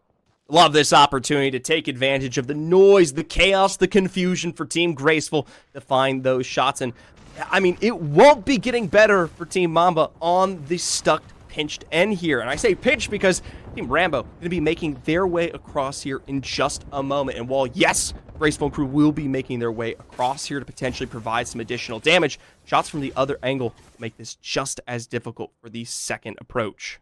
There's so many bodies on this hill and so many more to join them. It's a regular Mount Everest right now, and it's one of the changes to Stormpoint now where you get a lot more of these northern rings. You get a lot more games that end up playing out like this, where the teams that all drop south have to try and make this really, really dangerous trek, and we can't overstate how dangerous it is, and you can tell Rambo and the rest of his team know exactly how dangerous it is. They don't want any of it right now. They're going to retreat back to safety for now, but, I mean, they're going to have to make that move eventually. Well, for Rambo and crew, it is a hunt to be had here. Free damage, free KP, and Vatari with the beams to start things off. Going to drop that Rolling Thunder here in the presence of trying to find that KP. Granted, though, that Wraith Portal does make it, albeit so challenging, to get the effective control of where everyone's kind of standing out here right now. So for Mom and crew, they have retreated back to where they have started here, and it's going to be a difficult opportunity for them maybe cross elsewhere. I'm pretty sure Team Nick Merck's on the interior of the caves. Yeah, but we still have Team Graceful, the kings of the mountain, way atop the summit, waiting for anybody that might dare challenge their throne, this ivory tower where they can smite from on high. And, I mean, you still saw that, like, we had Team Mamba down there who are going to have to try and find a way out of that rock and a hard place situation that they put themselves in. And there's hard places anywhere you look, right? Oh, yeah, and I'll tell you what, at the end of the day, this doesn't even encompass where most of our teams actually want to be in Zeus Station Direct, where you get a nice look at that Zone 5 pull where they're already here. Keon, though, they'll be clearing out their backside. Great damage found off the Black Hole Arcstar. Send another Ordnance. Send a third one in while you're at it. That'll be Dre down from Arcs alone here. The gases are ticking, but with a Digi in hand, Keon is making short work. It is finally the Rolling Thunder that presses this one back in a way. I mean, and this is where Team Keon dropped, right? Wow. They dropped here at Zeus Station. They asserted themselves right out the gates as the kings of the castle. If you come for the kings, you best not miss, and there's a lot of people coming for King Keon right now. Are they able to find them? So far, they're sitting pretty. They are able to get the heals. Keon took a lot of damage there, but they're able to find a nice little hole, a place where they can just observe the carnage that's going to surround them momentarily as teams like RKN look to assert themselves in this POI. Now this is pretty aggressive here, looking for an additional space to play forward here in these next moments. You can only hope the portal provides an advantage for Team RKN. Team Nano, though, up here on the height, looking to make their exit outside of the command center before appropriately getting into the north finally here. We'll look for what is already the remnants or maybe potentially ends of these fights, but Noob King caught on both sides will prove otherwise. There's the Beast of the Hunt, there's the scans. I mean, you know the threat's there, but what can you realistically do about it? I mean, a lot of damage, apparently. We've already got a couple of big cracks due Team Nano. Are they going to be able to capitalize on them, though, is the question. We got Hockeys over here. Remember, our current first place in the overall leaderboards, if Team Nano take them out, that's an opening for a lot of people. Well, it's the start with Nuke King on one for a 2v2 situation as Hockeys makes that response. One quick scan on the opposite side, though, will hopefully give them the driving power they need to shut out maybe our current lead here. A battery stuck out as Nano's looking for the opposite side. Members up on both ends with two down. It's a quick flesh found, and for Team Hockeys, even in first, will be set out in 14th. It's the perfect opportunity for teams to catch back up. Yeah, but they take heavy losses in doing it. They lose Toucan, so are they going to be able to get that res? It's going to get harder and harder to even find a Moby laying somewhere if possible. I don't know if there's even any beacons active that they're going to be able to get that res, so it might just be a two-man wrecking crew the rest of the way. And there's a lot of three-man wrecking crews wreaking havoc all over this mountainside right now. You can even see your goats, Team Goat, down to just snipe down. I mean, furthermore, down to just a death box in there, and 13th. It's a quick runaround from none other than Team Phony. You separate them on Storm Point, and they'll still find a way to lay into each other here. It doesn't solve the problem, though, for Team Phony. They've got pressure from the height and really no access towards these spaces ahead here, so vying for the little cover they have, how they make their exchange here on the interior might take a direct 3v3 to accomplish it. Yeah, Phony's a great IGL, knows exactly when to get the team in, get the team out. It was a great sub, great call by Hambino to bring Phony in, but elsewhere, Team of Prizzy, shout out to TSM Janie, by the way. The TSM women's team has been putting up a dynasty. I don't know if I want to say that rivals the men's team, because that's, like an esports dynasty of all time. But hey, the women's TSM team are no slouches. Janie is living proof of that, and might just be killing proof of it as we see Team Nick Mercs just kind of stuck on this rock here. Might be living to fight another day. Oh, love this from behind. A Craver in hand for Mouse Mama. Just barely gets across as that Dark Veil comes up. But for Janie, it is done and dusted. Now a 2v1. A massive chunk applied from Genji there is from behind. Will be shot out, at least with the initial knock, but still securing the full wipes overall. The question yet remains, can they make their way in with Zone closing in? Hey, that's some Guardian Angels that just came from the bottom of the mountain and saved the last two remaining members here of Team Nick Mercs. They get to live, they get to vacate this tunnel. They can now, they're not even really under that much pressure from the ring. They can try and find a nice little corner to nestle themselves up and set up for the rest of the game in zone, but a couple of prying eyes are going to try and deter them from doing it. And hey, it's Phony with a 30-30 from on far. Well, we saw their setup earlier, and they made their way into the south side of zone here, and it's the perfect place to be if they want to apply them shots. And Team Phony, a little bit of the tyke from the other side is still resultant in one. Will be blessed down for the time being, as at least getting across here this fence line, maybe securing the full wipe on this squad might be that game plan. And again, I want to highlight Team Phony, because by the way, Team Nick Mercs finally gets dealt with. The last two remaining members get dispatched. Lulu and Tina the Lard have both been phenomenal players, so even though you're swapping out your IGL Hambino for Phony, again, one of the best IGLs in the biz, you don't really feel like you're losing all that much in the ways of talent or team synergy or just about anything, because Phony can just slot right in, take some talents like Lulu and Tina, make some gold out of that. And they're doing just that. They're putting up consistent performances still. They've got themselves a nice position in the zone right now, and they are still looking to put up a pretty respectable score here on the first point of Storm Point.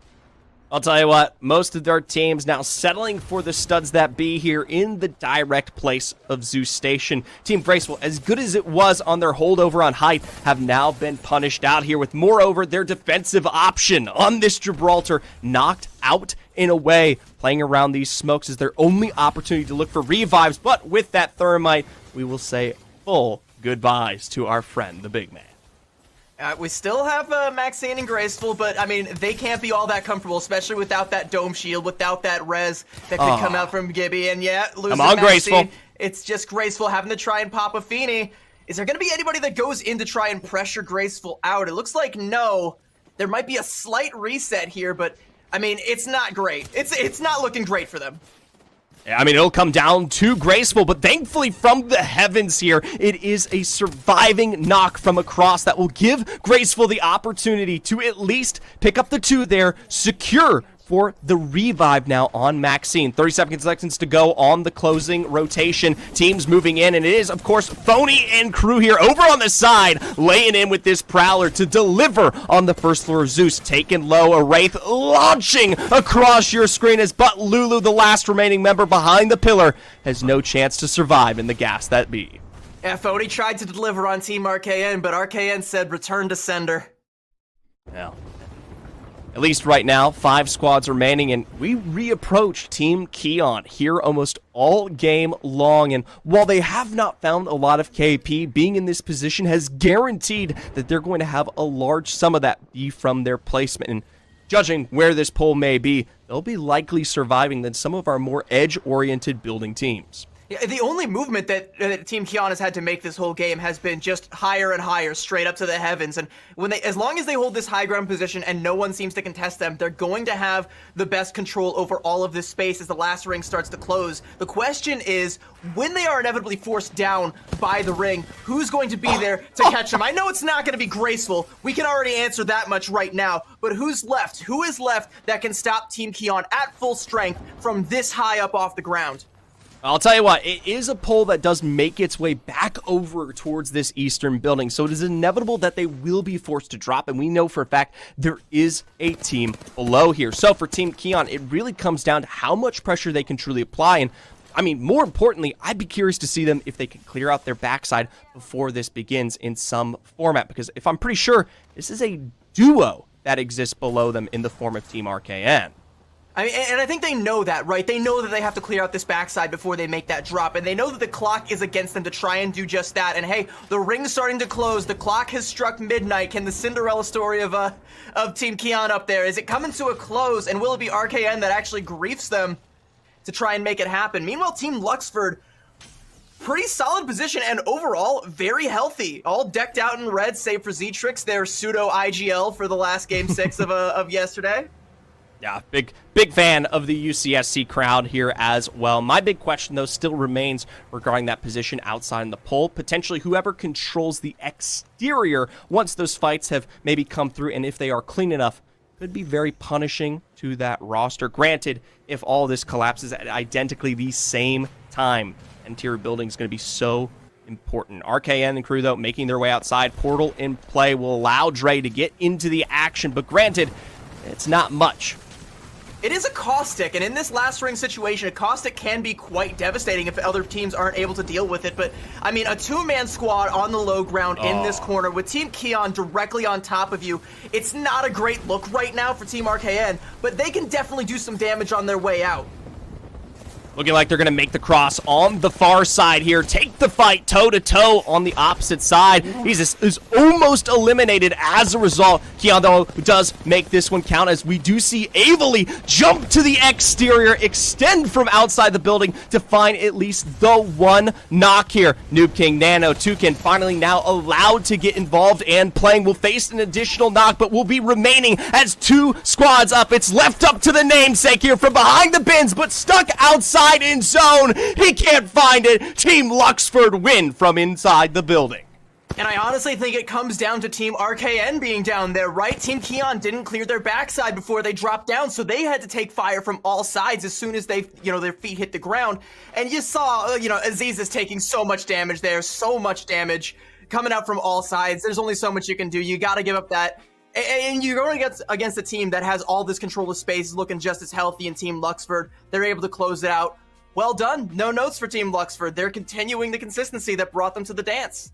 I'll tell you, I might not have notes, but our friend Dia here on the board might have something else to say about a tight win that we just saw.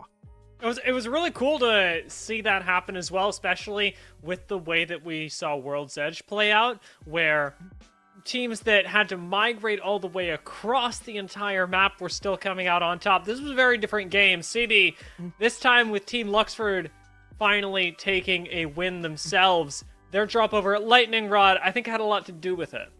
Yeah, I mean, we talked about all game how, that was Team Keon's POI, the Zeus station, right? But just right next door. Just your friendly neighborhood Team Luxford over there at Lightning Rod. They didn't have to travel all that far to get into anywhere, safe. And they found a pretty good spot to just wait out the storm that came through them.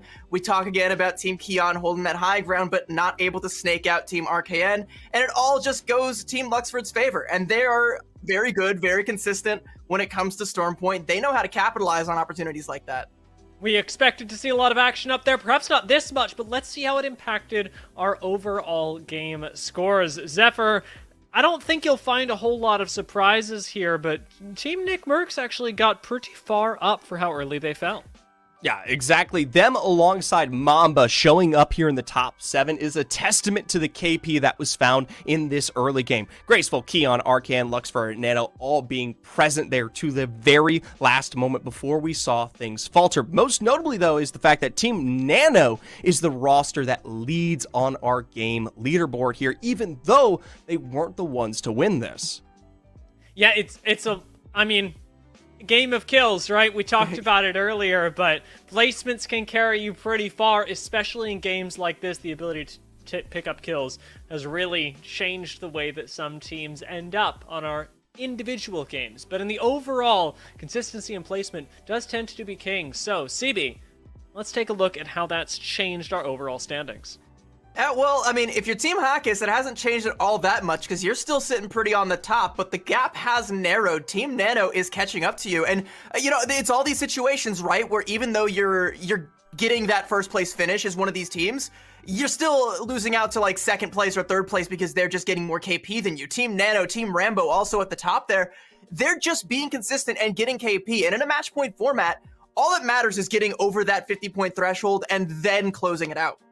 So moving from 18 points to match point to 16 points to match point, Team Hackis does close the gap, but very, very slowly, Zephyr. And this is why we said we're probably going past Storm Point back to World's Edge, because it is a slow game, especially when you get shut down early like this. Well, I'll tell you what, it's a perfect opportunity for some of our teams to catch back up, but I'll tell you also it's the opportunity for our friends to catch up with what we're doing here at the Apex Pro Rising Am charity. Of course, we'll take a look, and you guys at home, a beautiful QR code here to get out there and support what we're doing and alongside Red. And remember, you can do that not just by supporting the overall cause, but by throwing in a vote for your favorite content creators as you do it. All of our different teams have different, we'll call them pages on the Tiltify, and can raise funds that way. So if you're liking the way somebody's playing, if you think they're doing a good job, or you're just having a good time watching them, go ahead and throw them a dono, because it'll mean that much more in the overall impact that we're able to make as a result of this tournament. Zephyr and CB, it was a really crazy game number 3. We do still have one more on Storm Point, but before that, we're going to take a quick break, and we'll be right back with game number 4.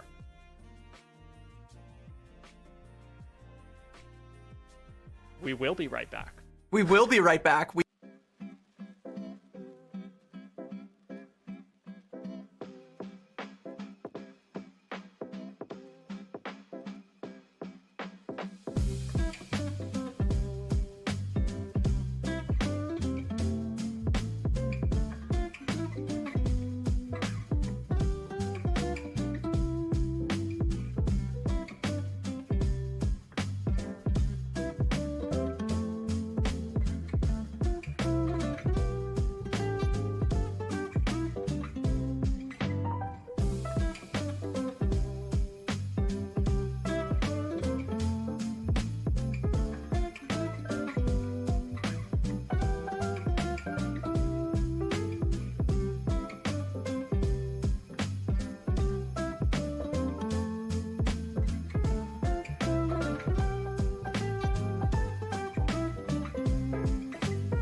fast as possible.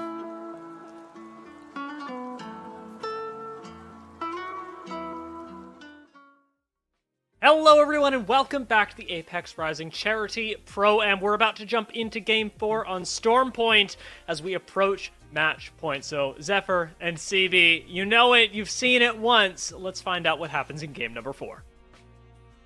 Well, I'll tell you what, we come off of an incredible game, a tight race between the likes of Team Luxford and Team Nano there. Ultimately, even as good as the KP comes through for Team Nano, Luxford walks away with that win, and as a result, it puts Team Nano upwards to second with 30. Team Luxford, though, still trailing with 20. It's a 16-point race for the likes of Team Hockey's in first, but we are definitely at least good for the likes of one more game before we potentially send maybe one roster onto match point.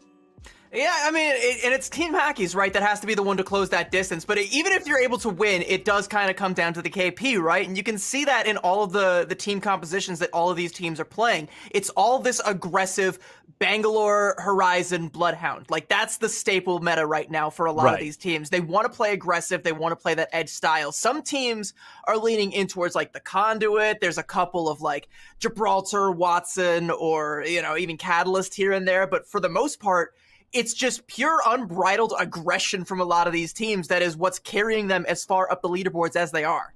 Exactly, and so that aggression has shown its face on World's Edge, and it continues here on Storm Point, where arguably, at least some rosters are having a blazing time. Now, I will say, off of the bat, the big thing I'm looking for, once again, is the likes of Team Crook here. That was a big problem regarding their setup in this last game, and it had major impacts towards the south side of our map. Now, I'm seeing, once again, a very late rotation and a late drop there, so we'll jump back on in a little while. For now, tune over towards Cenote game alongside Team Nick Mercs and, well, Hundreds stealing the Trident away. There we go.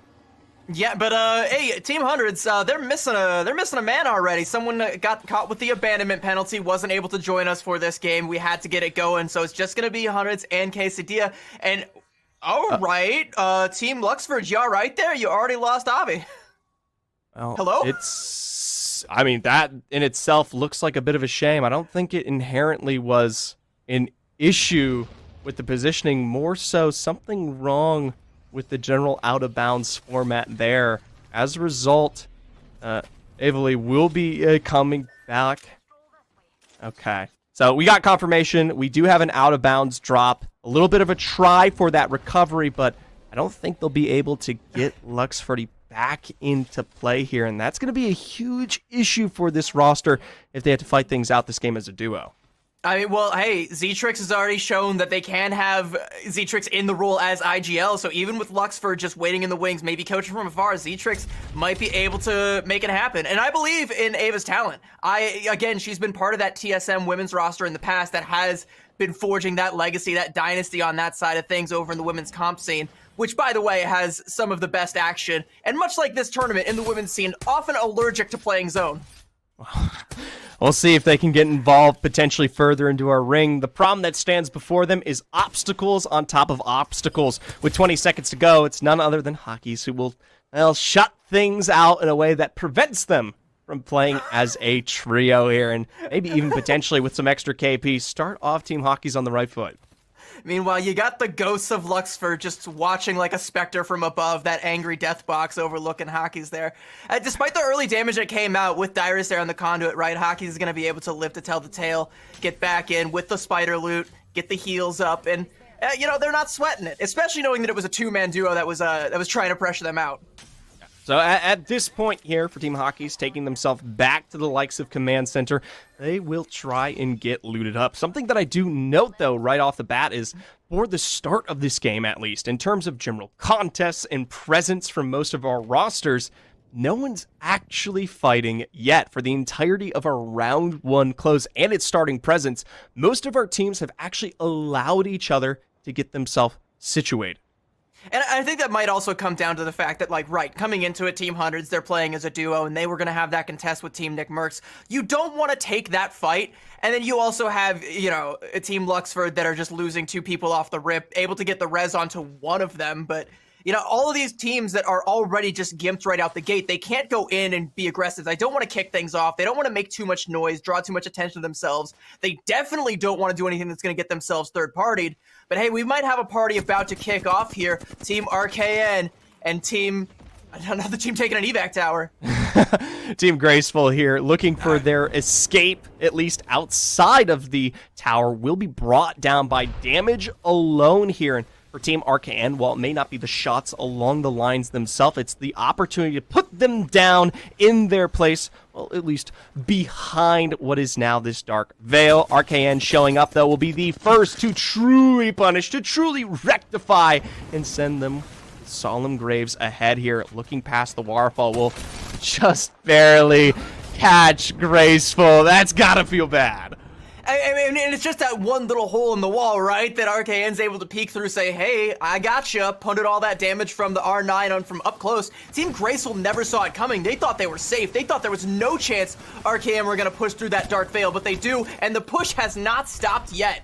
No, not at all for Team RK, and they know they've got fresh, tender meat that exists here in the waterfall, and they'll let it swim, sink, and die here in 20th. For Team Graceful, their issues with evac come back to bite, and while it does seem like Team RKN drop the pylon, they're going to look for the full escape here instead, especially with Rolling Thunder down.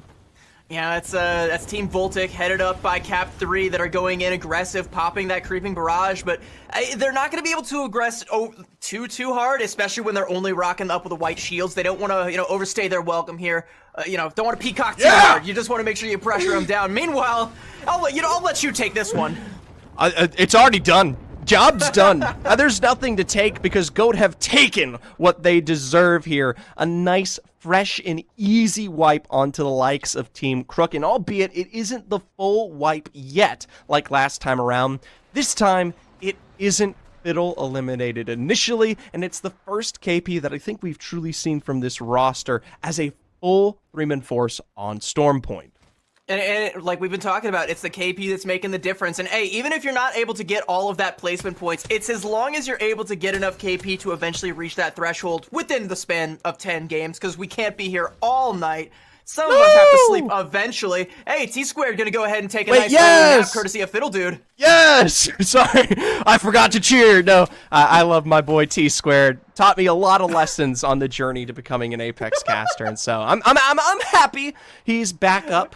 Gotta put the man back in the driver's seat, even though it does come at a little bit of a cost of damage here. You do see the extension from Team Mamba, and of course Snipe down there on the low ground, looking for any easy or extra shots, albeit in that kind of distance, it looks like they won't be able to secure it.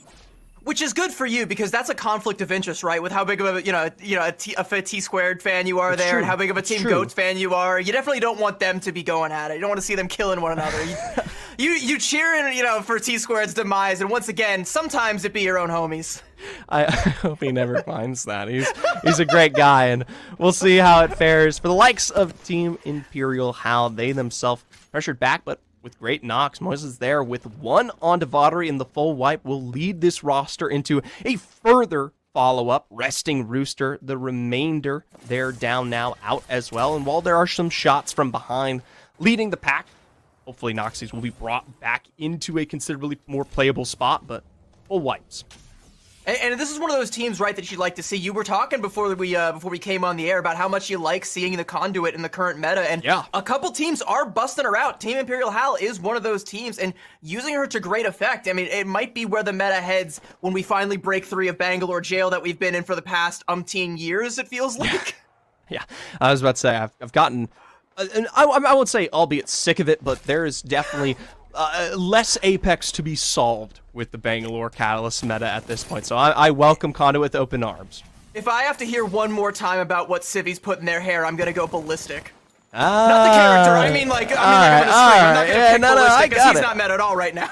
I get it. Well, I'll tell you what, we will see at least one bang fall. So hopefully that brings you some excitement, but it will come at the cost of what looks like an entire roster here. Of course, Crook rolling up with our friend from UTSA, Cruiser getting involved, as or else we'll run for the hills here, look towards Ceto Station for recovery.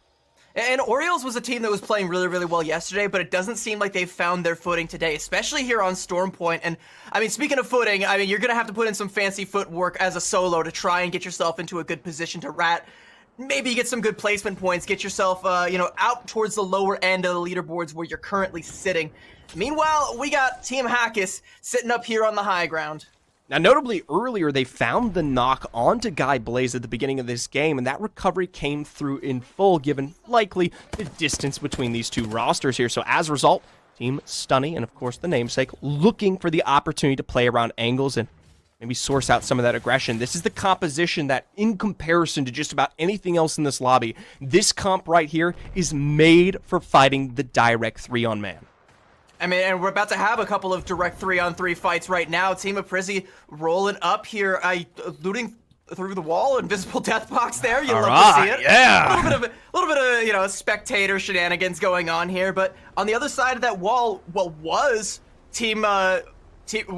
just Orioles, not Team Orioles, and then also Team Crook heading on down for the hills. I guess, yeah, you can just go ahead and give that high ground up to Team Prizzy for right now.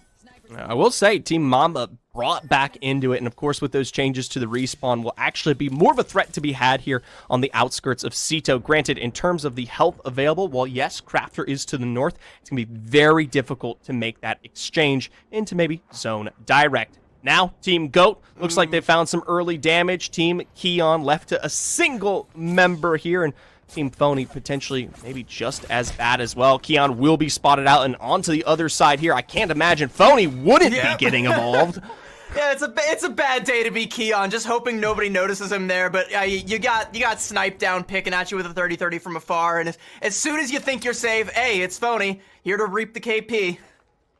Well, it's Phony for now, but at least with the presence of Height in play on the outskirts of Launchpad, it will pull back the majority of that roster. Their sights more directly set towards the likes of Team Goat here, sharing buildings across. Something to note, though, is with 16, I was about to say 17, say goodbye to Rambo, but with 16 squads remaining, we do have a lot of teams still looking to fight their way and get involved in a lot of that space, which we know can be held here in Launchpad. Saying goodbye to Rambo, by the way, is kind of a big deal, right? Because he was another team, he was another team that was towards the top end of the leaderboards. That's another opportunity for some other people to bridge the gap, or maybe even slow the roll of those top teams that are approaching that 50-point threshold. Time to get yourself some KP, start working towards that goal for yourself, because we're less than halfway through the day, right? Yeah, and plenty of time to potentially catch up here, and for the likes of Team Priest will find themselves at least the double knock on the side here, which sends Team Crook home. Now, I will say, at least right now, for Stunny and crew, they themselves looking for entrance through the north. This is where they were not set up previously. This was, in fact, where I believe Team Hockey's was in play. So they themselves have likely moved through to the choke on the south side. Team Stunny replicating that position will have to likely fight their way through or look for maybe future evacs. And speaking of replicating, dig vibes from Team Stunny. The one person with the chance to replicate the success from the first Apex Rising tournament was on that Team Drum Bum roster that ended up winning the whole thing. Drum Bum and I'm Madness unfortunately weren't able to make it through. But meanwhile, hey, have a look at where Snipedown's currently posted up, right behind Team Nick Merckx. Yeah, right there in front of them now, and I'll tell you what, Team Nano, we talked about the high KP out of this last game on Storm Point. They continue to deliver, which leaves me a little bit scared if this team continues to pick up that KP and present themselves. It's the perfect opportunity for them to maybe walk into endgame positioning, a nice win alongside that, and maybe be that first team on match point. Sawsor is still alive. Snipedown knows it, can sniff them, can smell them, but elsewhere, we've got Team Nano. They've found themselves an Orioles. I mean, it's just free. There's nothing they can do. I'll tell you what, Tukin and Noob King do take a chunk of damage back here, and it does take Nano saying, all right, Daddy's home. Let me drop that quick kill for you while the boys reset. And instead now, across the hillside, you've made yourself a knowing presence. And for Team Goat, they send out Fiddle. They send out the likes of Snipedown to deliver this much-needed KP here. A quick scan, jump into Beast of the Hunt here, and from below, we'll find a bit of that knockdown damage, but we'll continue to look for more. And it's just a great way for Team GOAT to just come in here and seize this opportunity, right? Because Team Nano, even though they got the job done, there's so much less playable space with the ring closing in on him. There's so much less resources that they're going to be able to make use of. They've done pretty good damage to try and repel and slow the roll of Team GOAT, but GOAT doesn't want to slow down one bit. Well, I'll tell you what, it comes down to Nano on that elimination, and alongside that, in our kill feed, Hockey's as well. So we know for a fact that it's very unlikely that we see match point eclipsed here. For now, jumping over to Stunny, they themselves pressured back hard onto the north side, finally has to come through with response. With that energy barricade down, it is a bit of damage to give them some decisive action with the elimination of that black hole, but there is no dig vibes in play here. A 2v likely 3 situation for any fight ahead makes this a challenge. Wait, even without dig vibes, that's a hell of a trench that they're gonna have to dig themselves out of to try and meet with the rest of the squad over here in the zone here. Team Imperial Hal with Team GOAT hot on their trails right now. Meanwhile, Team Phony and Team Luxford utilizing the advantageous position. They started in the neighborhood of Launchpad. They haven't had to stray too far, and now the fights are all coming to them. Yeah, it looks like Team GOAT getting involved, like you said, on the HAL roster. Luxford in crew, albeit similarly, you have to imagine Phony and them on that height going to be providing a lot of action. I'm watching Present Z Davis, though, especially with this major rotation through the evac tower here. It's going to be a big deep dive from Team Voltic, and you have to question where they get involved, who they decide to pressure out. A lot of evac towers. Oh no, snipe down! A lot of people coming in. Snipe down? Mama's been eliminated. Imperial Hal also gonna fall. It's getting bloody here as all the evac tower landings start to come through. Well, what was a nice anchor is quickly punished here, and you can see for Voltic, they themselves take a huge chunk of damage from above, almost that thermite sealing the death's grave on the other side. Meanwhile, Stunny, RK, and Aprise all on this major fight through the choke, and even hampering a bit of extra damage from the likes of Z Davis there. For Stunny's crew, it has been immaculate, but the challenge of being one is one that comes at such a cost. And all of the teams that tried to come in here, right? Team Voltic is the only one that actually gets in deep enough to not collapse in on top of each other, because we still got fights kicking off between all these other teams. RKN and GOAT still picking off at each other. You've also got Team Z Davis looking for any kind of angle onto Team RKN. And everyone else, yeah, they're totally just, yeah, they're fine. Let everybody else call the herd around them.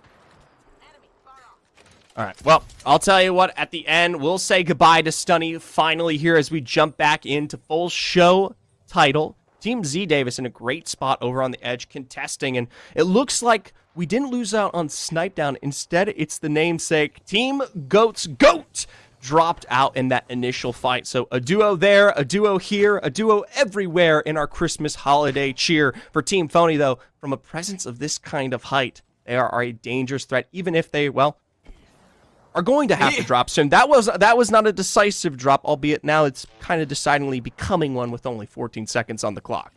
A little bit of icicles on the rooftop there. That's not Santa on the rooftop, by the way. That's Lulu and Tina the Lard with the snipers still holding strong. They're going to go ahead and drop down with Team Phony to prepare for this walk-up, presumably through the tunnel, where they're going to run right in to the two-man squad of Z-Trix and Avi.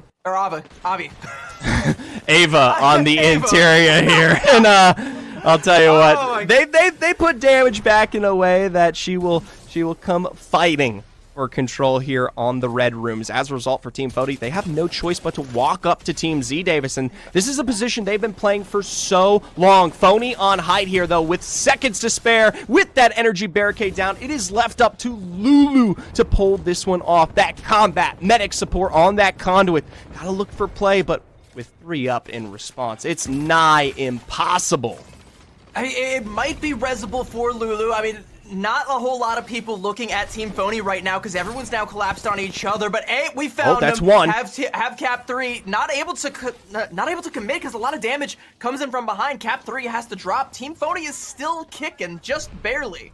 Yeah, but stuck out on the edge there. You can't imagine they'll last for long. I love this team, quote-unquote, Voltic, rotating in here to pressure out. Meanwhile, big pinches from the other side as well, with the cracks to follow suit. Cap with the wingman, sending damage home and eliminating Phony overall. Meanwhile, it is Team GOAT from the other side. Fiddle Dude with that initial other drop here as a duo. And with that damage coming through, they will push as a 3-man Rolling Thunder. But they find out they've got families below, damaged in tow, and are quickly pieced apart as a result. And you know Team GOAT, they're going to look to take advantage. And that's the armor swaps for Team Luxford, by the way. I mean, we might as well start calling them Team Z-Trix, because Z-Trix is deadlifting the whole team right now. In Luxford's absence, a 2-man duo able to make it this deep, survive, get the kill onto Team Volta, get the armor swaps. They might be able to even make it into top 3 if any of these other 2 or any other 3 remaining teams collapse onto each other first. We got Team Z Davis on one side. We got Team GOAT over here on the other. I actually don't see GOAT currently. No, GOAT eliminated very early on, as we discussed. To be honest, there is only one full trio. It is Team Z Davis holding also the direct zone pull there right in front of them. Team GOAT now with a bit of that Dark Veil below them. Don't want to let this full climb happen from Ava. Instead, Snipe Down deciding to go for the full send across, and from behind, they will take far too much damage, not realizing the rotations weren't Z-Trix in again! full effort. Here it is for them. A full wipe, and now down to top 3. I wonder if they can make this happen. And it was Z-Trix again that was able to put out the damage onto Snipe Down. That's so good for this collegiate player, this young gun coming in, taking the reins for Team Luxford.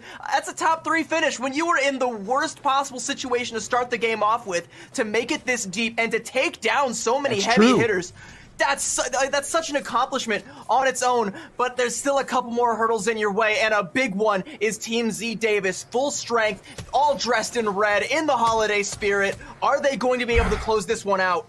Well, I'll tell you what, with Dre just alongside them here, behind the pylon, you'd hope they'd put some damage down that counts, but instead it's going to be right out in the open. Now as a duo in a 3v2 situation. Milky is down. Ava finding the initial into the sky with the gravity lift. They'll chase this one out. And Z not finding the shots. Now left to 1 here with Wingman in hand as a duo. Team Luxford will win game 4.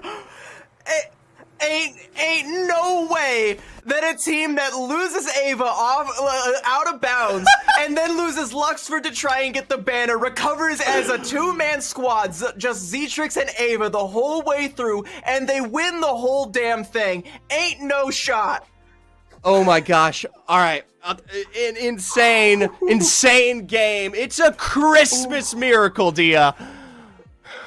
It is. That seemed improbable, to say the least, especially as you say, when you're thinking of the start of that game, even up till the final rings, because Z Davis's squad was in such a good position, had so many cooldowns, had such a nice time of approaching that ring, but we saw a very similar thing happen to Phony's squad, where the Wingman makes a pretty big difference this season, CB. It's hitting pretty hard, and there were a lot of them. Yeah, especially, you know, in the hands of people like Ava towards the end there. It's insane. It's just insane to me that Team Luxford, Team Z-Trix was able to hold strong there. Because there was like not 1, not 2, but 3 separate teams that tried to roll up on them. And they said, nah, wrong neighborhood. We already had our Christmas delivery. No more presents. No more presents for you. Let's take a look at the leaderboard from Game 4 to see how many points they managed to accrue on top of the win. That's going to be 7 kills going along with the win to Team Luxford with GOAT and Z Davis right behind them. Team RKN also putting up some respectable placement points, eh, Zephyr?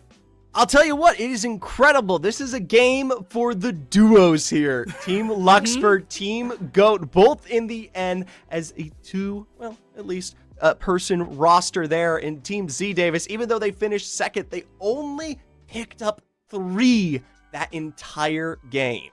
And this is exactly why we say that moving maps can change entire tournaments, because of the very different way that certain playstyles are rewarded. And you know what, honestly, in a lot of cases, there's a lot that you just can't account for, but playing from high ground, looks like Luxford's team really benefited from this game. We'll check out how they're looking on the overall standings, as those are what we're keeping our eyes on as we ever approach match point. We're still not there, CB.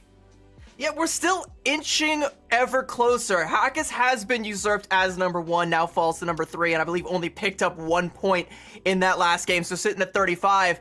With Team Luxford and these consistent performances, and, I shouldn't even say consistent, these outstanding performances as just a two-man squad, either Luxford is such a good IGL, he doesn't even need to pick up a damn controller, or, Zetrix and Ava are just that damn good that they can carry everybody. They can carry the whole load all the way up, but still we're only at 39. We're still 11 points away from the from that 50-point threshold, and it is actually, Zetrix that's IGLing. We made that switch on map 6 yesterday. It's a full-time job now. Hats off to Zetrix for that one. Collegiate's looking pretty good, Zephyr. Collegiate is looking pretty good. If you want to support... I'm telling y'all, pay attention to it. Collegiate is the future of Apex Legends. Zephyr. I know. If you want to support Collegiate with as much passion as Zephyr is right now, you can do it via the Tiltify QR codes, because remember, we are here raising funds for a good cause. Apex Rising Charity Prom is in partnership with Red to help fight against AIDS, a global pandemic that affects the lives of millions everywhere. So please, if you have a moment, go check out your favorite teams, the ones that are playing the best, the ones that you're seeing the most passion behind, and help support them and the Apex community as we join up. We are going to take a break, swap our casters, and get ready to jump back to World's Edge for game number 5.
And welcome back, everybody, to the Apex Rising Charity Pro-Am. This is a special moment for me because for the very first time, I'll be casting some Apex Legends with my good friend, one of my favorite duo casters in the history of my casting history in esports. It's none other than Colin the Crow Clark, live at Apex Legends, ladies and gentlemen. How you doing, my friend?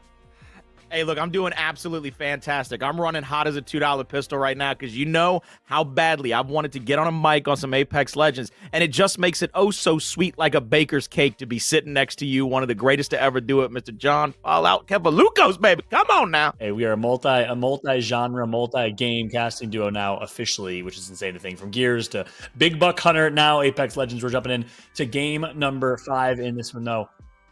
It's going to be a really, really great gameplay and really great matchup coming up next. Here in a little bit, we've had one hell of a series so far, Colin. I know you've been watching the action. What's stood out to you the most?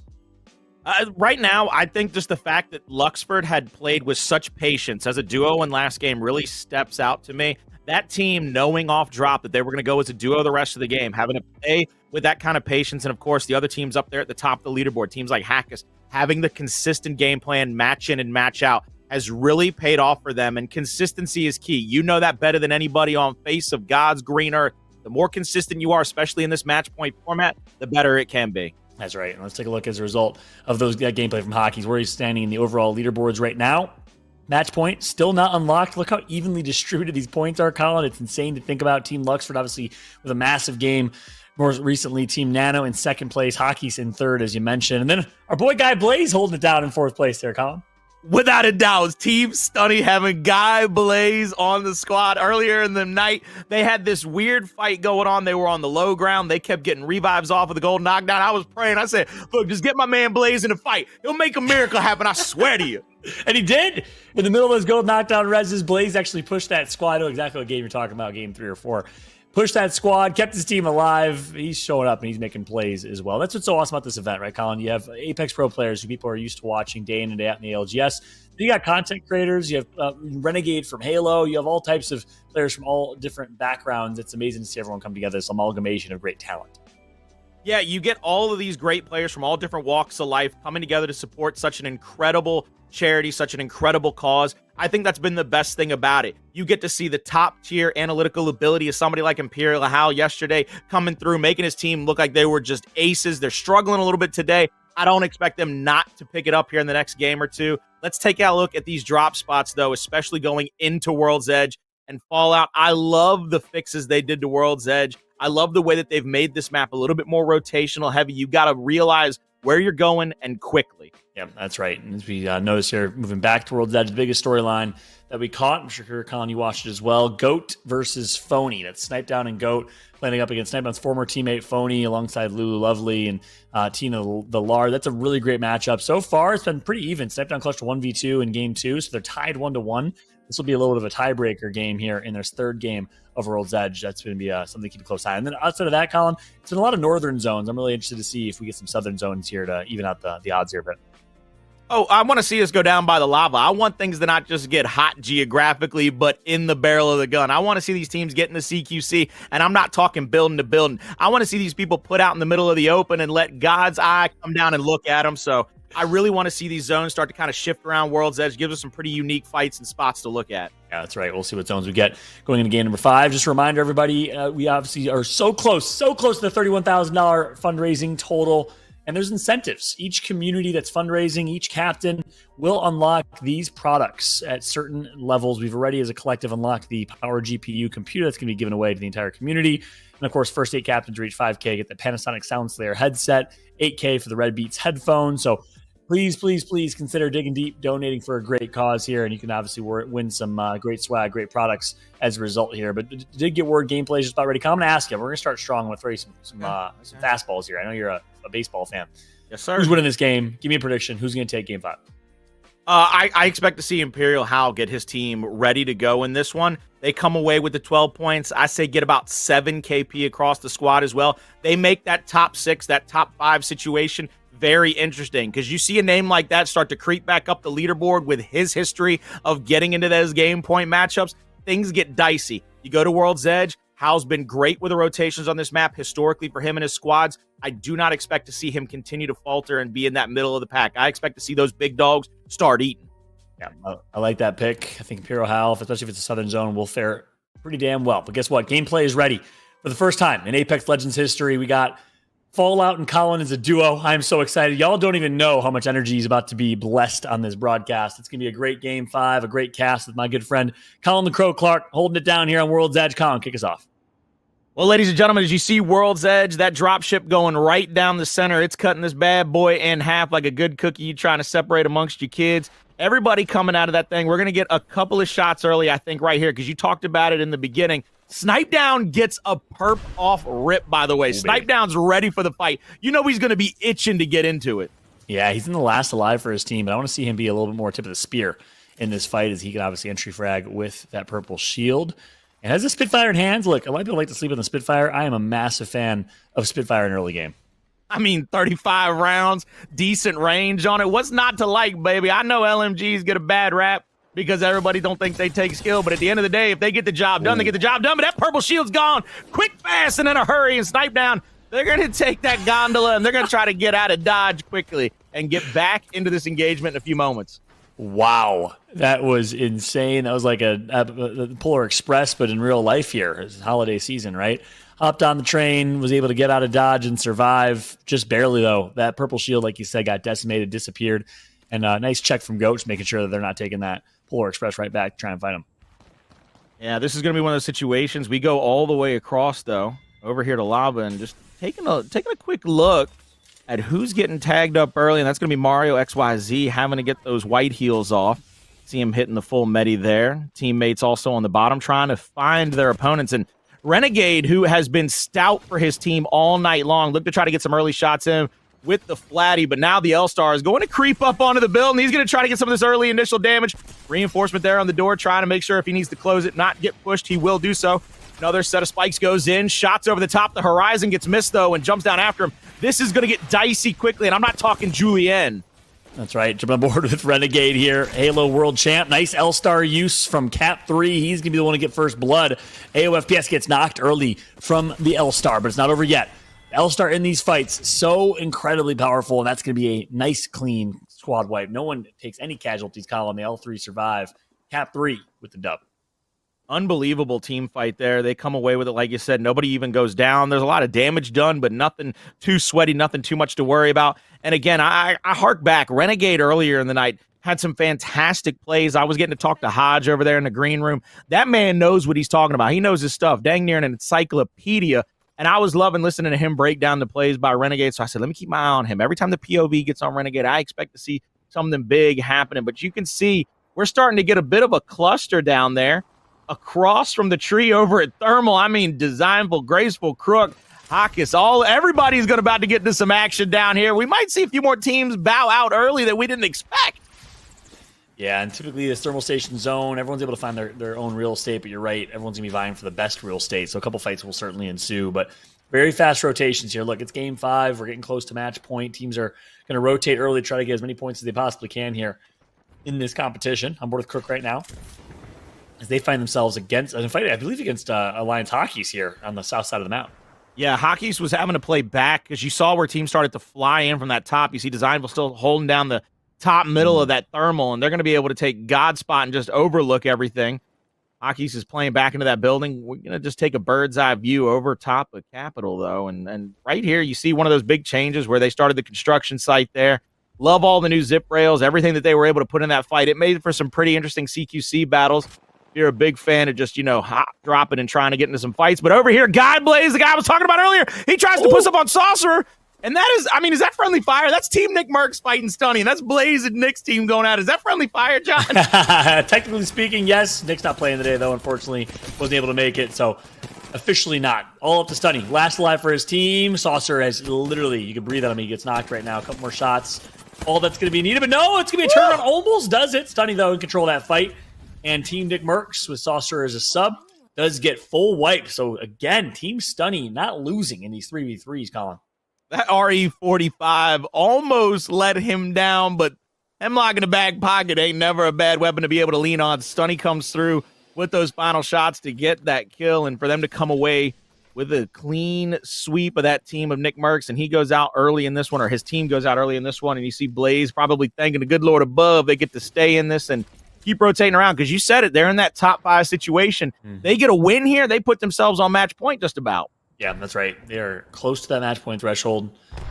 One of the teams that could knock on that door here and be the first team to unlock match point in Game 5 here on World's Edge on board with Luxford. Other teams currently in top 2, maybe even first place overall on the leaderboards. If they have a big game here, they will be at match point. So this is the big game here. This is where the dominoes start to fall for a few teams, and that's why those teams want to make sure they don't miss their shot, miss their opportunity. R9 just kind of holding down the CQC 30-30 car up here. Smokes out by Luxford. He's trying to just confuse his opponents, but he's got that. Oh, the Digi comes through in big fashion. A quick shield comes out, and Lux might be able to pull back on that because it's not like that Wraith is going to pull up on him. Fully shielded now. We see Obli trying to get shots off of the triple take. Hits at least one, but pulls back themselves to try to get the shield cells off as well. And I think Lux might be caught between a rock and a hard place. They're having to check both sides of that canyon, John. Yeah, they're going to be maintaining that choke point for now, and as long as they keep their head in a swivel, it's nothing but green pastures in front of them, so they'll be able to see if the team is trying to third party. They have a ton of good sight lines and worldview there. So that should allow them to take this 3v3 if they want to, but the big question is probably better to rotate. They'll probably play a rotate here momentarily, but for now, they're on board with Team Z Davis. They've been rocking the Watson team comp, really early rotate play style, and it's been working out well for them. Yeah, it's giving them some great endgame fights. Right now, they've kind of got a no entry allowed underneath that platform. The smokes go out. They've got the Watson fences up as well as the cat spikes. So, I mean, they're just feeling good about themselves sitting up under that platform. Nobody can really push them, and there's not a lot of angles you can get shots onto them. Meanwhile, we are scoping out on that overhead map. Orioles is taking the longest rotate possible, and Team GOAT, really the only team that's close to him, way up there at Monument. And they're going to be coming into that zone, and everybody else is starting to collapse. You can kind of see how these rings are finishing. You can see how teams are starting to collapse into those Zone 3, Zone 4 area. Yeah, I'm looking here. Where is Team Luxford? We saw them moments ago. They're right there in the heart of Zone 4, baby. Oh, they are. You go back to that overhead, they were right in the middle of everything. If they were a soup, they'd be the meat and potatoes. They're well positioned then. Meanwhile, we do have the hit list of teams stunning, but they got to be careful because guess who's looming right behind them? I believe that was Team Imperial Hal that will be flanking over from launch site. So you don't want to full send this fight. You definitely don't want to get knocked. Blaze there with an enemy trying to get some of the shots off and get that Rampart shield down. Wasn't able to complete it. Phony inside conduit team from Lulu and John, we've been talking about it, or everybody else has been talking about it. I finally get to mention it. I love the conduit pick out of teams. That little bit of extra shield is necessarily the live or die situation. Meanwhile, we come to GOAT's team here, and he and Fiddle Dude are having to try to save Snipe Down and get the heck out of Dodge here because Snipe Down is out. They've got his banner, but both of them taking zone damage. It's not heavy ticks, but it's annoying. It keeps you from really being able to be safe and secure in your next movement, your next rotation. And Fiddle Dude and GOAT looking to try to get back together because you're much better. 2 guns is better than 1 when it comes to Apex. Yeah, they did get the banner Snipe Down. And I think maybe the reason they're so hard zoned, despite being in Climatizer, is maybe one of them went down early. I didn't catch it myself, so I think they may have gotten a res here. I don't see a res beacon location nearby, so maybe they already used it, and they'll have to find another one to get Sniped Down back in the game. But again, obviously the changes in the most recent season, come back with full shield, you come back with your weapons, and you're in a pretty good spot going into that late game. Meanwhile, I mentioned the Team Imperial Hal, they'd be coming from launch site here. They are. They got Team Stunny to their left, Team Phony to their right. I see Moises and Hal looking for the third There he is. player. There he is. I was going to say, Noxie finally pulls out from underneath that tree. I was like, excuse me, I didn't see nobody from Hal go out. Yeah, what do you mean they're just running around with 2 people? But you gotta, by the way, you gotta educate me on this because it's a preezy. And I heard you say a prize, and then I looked at his Twitter and it says a preezy in the phonetic definition, all right? That's it. He actually put the phonetics in there? That's hilarious. Yeah, he put it on his Twitter bio. I said, I'm gonna respect it. It's a preezy to me. I don't know him like that. You know, a Prizzy, he originally said it's a Prizzy, and then he started getting annoyed with people asking, so he said, fine, call me a prize, I could care less, it's either or. Apparently he clarified, he's doubling down on a Prizzy, so I'm going to go back to full committing to a Prizzy. I got used to that while casting him in ALGS Pro League, or actually before the Pro League days in the online tournament, so we'll stick with that. Here we go back over to Imperial Hal, and he's trying to sell up. He's trying to have his teammates back because his teammates got the 90 degree. They're off to his right just a little bit. They know they've got a team behind the big rock. They're gonna. Looks like they pulled the bang ult.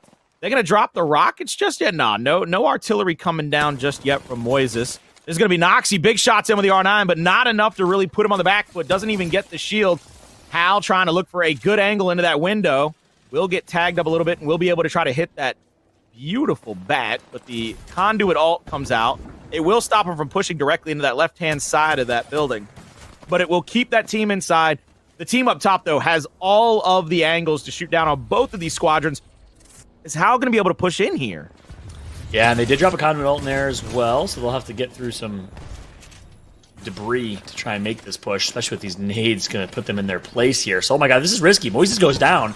Hal gets the bat off. He needs to clutch a 1v2. He has them both hurt, though. Knocks one. 1v1. Hal rarely loses these. He's going to come out on top. But now Wolves team Stunny, full third party. I mean, full fanboy came out of me right there. I can't lie to you. I said a 2v1. I gotta cheer for the boy in a 1v2. Gotta be able to go for that cheer. And it was a beautiful couple of shots from Snipe down to be able to save his team in that situation. He might be able to get the revives off as well and get out of there. Shots, though, onto this cliff, and it looks like we have the second down coming through. Orioles has got to try to come in clutch for his team. Lands and gets the kill, and now they will get the easy revive off on Redenator. Another team maybe pushing in. Renegade's going to look down there. It looks like he got those shots with the flatty, but, I mean, really it wasn't enough. And now they got the intel because the Bloodhound tack goes off. And I think this is one of those situations, John, where, oh, beautiful shots there by Cap 3 with a 30-30. Got that 2x4 on it, and that's exactly what you need. That bad boy will shred you like a piece of toilet paper, my man. That thing is going to make you look like easy work. Calm before the storm here, as things are going to slow down quite a bit. 13 squads left only, though, so a lot of early action. Typically, Ring 3, you'll see 15 to 17 squads still alive, especially out of thermal zone. But a lot of early fights, a lot of early action. On board now with Blaze. Look at his whole team's dominating. He's holding it down, all right? He's got 52 damage. He's just trying to keep up here as Blaze. Hey, sometimes, he's like, how can I place this thing? Sometimes the caboose is the most important part of the train, okay? It's still a part of the train. It comes across the station just like the rest of the train. So as long as Dig and Stunny are doing that dang thing, my man Blaze can just ride them tracks, baby, right on into victory lane. You see Hal, though, bottom side of the train tracks, Orioles team with Jacob and Redenator pushing into Hal, and Hal looks like he might be in a little bit of a tough situation because Noxy is shielded. Hal's trying to get his bat off, but he has to pull back out the R9. He's trying to get some shots in. Lands off of the Horizon Q, gets the shield. The skin damage comes out, but Nox now in a 1v forever tries to put out the conduit ult to stop the team from pushing through, but it will not be enough, and it will not be in time. My pick to win the match is out. Hal out in 13th place, so again, another middle-of-the-road finish, and that's not normal for him, but that is good for Orioles and his squad to come away with another team wipe. Moving forward, that's more KP. That's better placement. Love that for them. R9 shots ring out across the bottom of this building, though. Enough to kind of push that opponent off, but Snow Red is in a rock-and-a-hard-place situation. I ain't talking Dwayne Johnson. I'm curious if Noxy had his ult at the beginning of that fight or just got it, as she's going to go down here in mid-game. He used the ult at the very, very end there, but that would have completely stopped that team in their tracks. If Noxy had it and didn't pop it, he's big-time regrets right now, but can't live in the past. Hockeys gets a pick with the L-Star and Deranged Native, the owner of Native Gaming, on board right now with Vatari, this God Squad. Team Rambo currently in the top 5. We know how good Vatari is, up-and-coming youngin', 17 years old, 16 years old, working his way up the ranks in the ALGS. I mean, working up the ranks is 16. I mean, we know a couple players that have done that before. Mm-hmm. Little man from Gears named Powers doing that as well. But we take right here with Vatari trying to push back across the bottom of this. I believe that's Rambo right above him, the rest of the team, top of that building. And we take a look here where Lux, Crook, and Hawkus playing over into that circle to the right. But it looks like Hawkus is going to push over toward Stunny, toward Mamba, and Graceful. They've got their backs to the zone, and they kind of can look out. They are in a brilliant spot to pick up damage, maybe even pick up a knock or two, maybe even clean somebody up. But we stay here with eyes on Rambo's, I believe, with Vatari, Rambo, and Resting Rooster, one of our other celebrities in the tournament this week. That's right. For those curious, that circle to the right is a Loba Ultimate. Loba Ultimate or a Seer Ult will both display that blue circle The real circle the zone's pulling was one on the left. Here comes a big fight, though. Renegade has no health at all. Orioles has to do something miraculous. He's going to get a shield swap here. Tries to. Instead, pops the shield bat, saves the shield swap for another day, and that actually might cost him. He stays up. He stayed up. He did not go down. You and I both looked straight to the kill feed, didn't we? Both was like, what happened? Vatari, though, gets the bleed out there on Kuzer, and Crook gets eliminated there. 9th place, now top 8 situation. Nano, no shields to their name. Will go with the Wraith Portal, trying to get the bat off. Now they're going to portal right on back into the fight. I mean, they're going to go right back into this and try to maybe take out a secondary team. Obviously, Luxford on the bottom side of that platform. Renegade, Cap 3 top side, trying to make something happen, trying to make a miracle work for him. And Nano, I mean, just dodging, ducking, dipping, and diving back and forth through that Wraith Portal. And I just love to see the movement. I love to see the quick reaction. Turns and burns on one of them. And my goodness, everybody taking it. It's a free ride on that train today. Yeah, free ticket to ride here for everybody with the Wraith Portal, but a nicely placed Wraith Portal from Nano. Voltic goes down. That's a team that was up there in the leaderboard, so then they get eliminated in 7th. Here comes Team Luxford. They're ready to clean up these kills, and nom, nom, nom, like hungry hippos, they drop. Here comes the push, and this should be an easy 3 kills for them. I mean, what was that? A couple of pulls from the Prowler gets you a knock or 2. Then you clean that one up. Now top 5 situation in Luxford. They know the spot they're in. They know they can pull right back into that match point situation with a victory, and I think a couple KP to their name. So now they're just looking to try to finish this one off and try to get a victory. Is Orioles? Oh my God! Is he creeping? He's still there, and they have no idea. Is he stuck in that box? I'm confused. There he is. Oh, there we go. man was creeping, okay? He was in the 6'4", creeping down the street. Vatari, though, charge rifle in hand. And ever since they switched it over, I liken it to the Spartan laser. I know a lot of people were fans of the change because it used to just dominate every game it seemed you were in publicly. But right now, you got to be able to hit those shots with that charge rifle to really make somebody pay for it. A knock comes through. We're going to go live with Rambo, though, as the Horizon ult above him. Watson ult down low. It looks like Vatari might try to get out of dodge here. And down comes out, holding his spot on the other side of that smoke, trusting that there's no digi threat. That takes some serious attitude, Fallout, to trust there's no digi. This late in the game, especially with all the loot that's been gathered. And meanwhile, Rambo's using the knockdown shield to do whatever he can. He gets taken out. Vatari last alive. Is he going to get shut down? Trying to make some magic happen as Vatari finally gets eliminated. Team Rambo out in 4th. Team Luxford is farming Colin. That puts them in a very dangerous spot for match point here, especially if they win this game. Yeah, this is going to be a very close call for them. We're going to see Mamba's team, though, top side of that building. They are in a beautiful position here. A couple of trucks and a couple of containers to hide behind. Luxford's going to get that first pick, slide across, gets tagged up a little bit by 1 bullet from that hemlock. Now you see looking down that 3 times, man. I remember when that 3 times in a single shot hemlock was the most fearsome gun around. Boy, that thing was like the Wild Wild West out here. But now there's some other guns that have taken that place, and it looks like a 2v forever situation for Luxford as they've got 6 players to contend with in this lobby. They are playing the backside of those trucks and those containers perfectly, though. Top of this building. Just continuing to throw out shots. Deranged Native, trying to get the damage in, trying to make them use every last cell, making that last fight going to be possibly as easy as they can get it. Colin, as things are getting ready to shake up here, in your eyes, I want to hear your thoughts. Who do you think's got the win condition? I mean, high ground has come through for just about everybody all weekend. I've made notes every single game of who's won. The amount of times I've written the word high ground, it's almost insurmountable. But the fact that the ring is closer to the opposite side, closer to Luxford, you see that jump tower going out. This is a very dangerous spot for them to put themselves in. But if they can get it off, get up into the air, and get down onto the backside of Luxford, they put themselves in a great position. That cat wall might even stop them from coming out of the building at a good spot. Now we see Graceful moving in behind Deranged Native. They're trying to look back. This is going to be Mamba, though, looking through that cat wall. Shots ring out from both sides. I believe it was Prowler on Prowler crime right there going through that wall as well. And you see the shields come out. This is going to be the disruptor rounds on the alternator. And that thing, my man, will put you down quick, fast, and in a hurry. Try to get you in that early grave. But we see the knockdown shield being utilized to perfection here by Mamba and Genji. But they are stuck here just at the edge of the zone. Catwall in front of them. Hits that Wraith. Tactical right through it, will put themselves in a position, hits the portal. Genji's going to try to get out here on the backside of the shipping containers. Shots on, another fight comes through. CQC ringing out by both teams. Hits the portal back, will be outside of the ring, and will take some big damage for a second or two. Hits it back over here. Trix is going to be right back on him. Z-Trix looking back and forth. His only teammate, Luxford, is down. Top side of the container. Gets called out. That's going to be Z-Trix trying to jump up there. Gets the finish. Top 2 situation. Z-Trix looking to try to finish it off for his squad. Will go for a little bit of extra ammo, maybe even some utility. Hits the portal one last time. Has to be out in the zone. Will take a decent amount of damage. Back to the other side. Into the cat spikes. And that's no good. That's not enough. He gets stuck and he goes down. Could have stolen that victory like candy from a baby. But it was not enough, my man.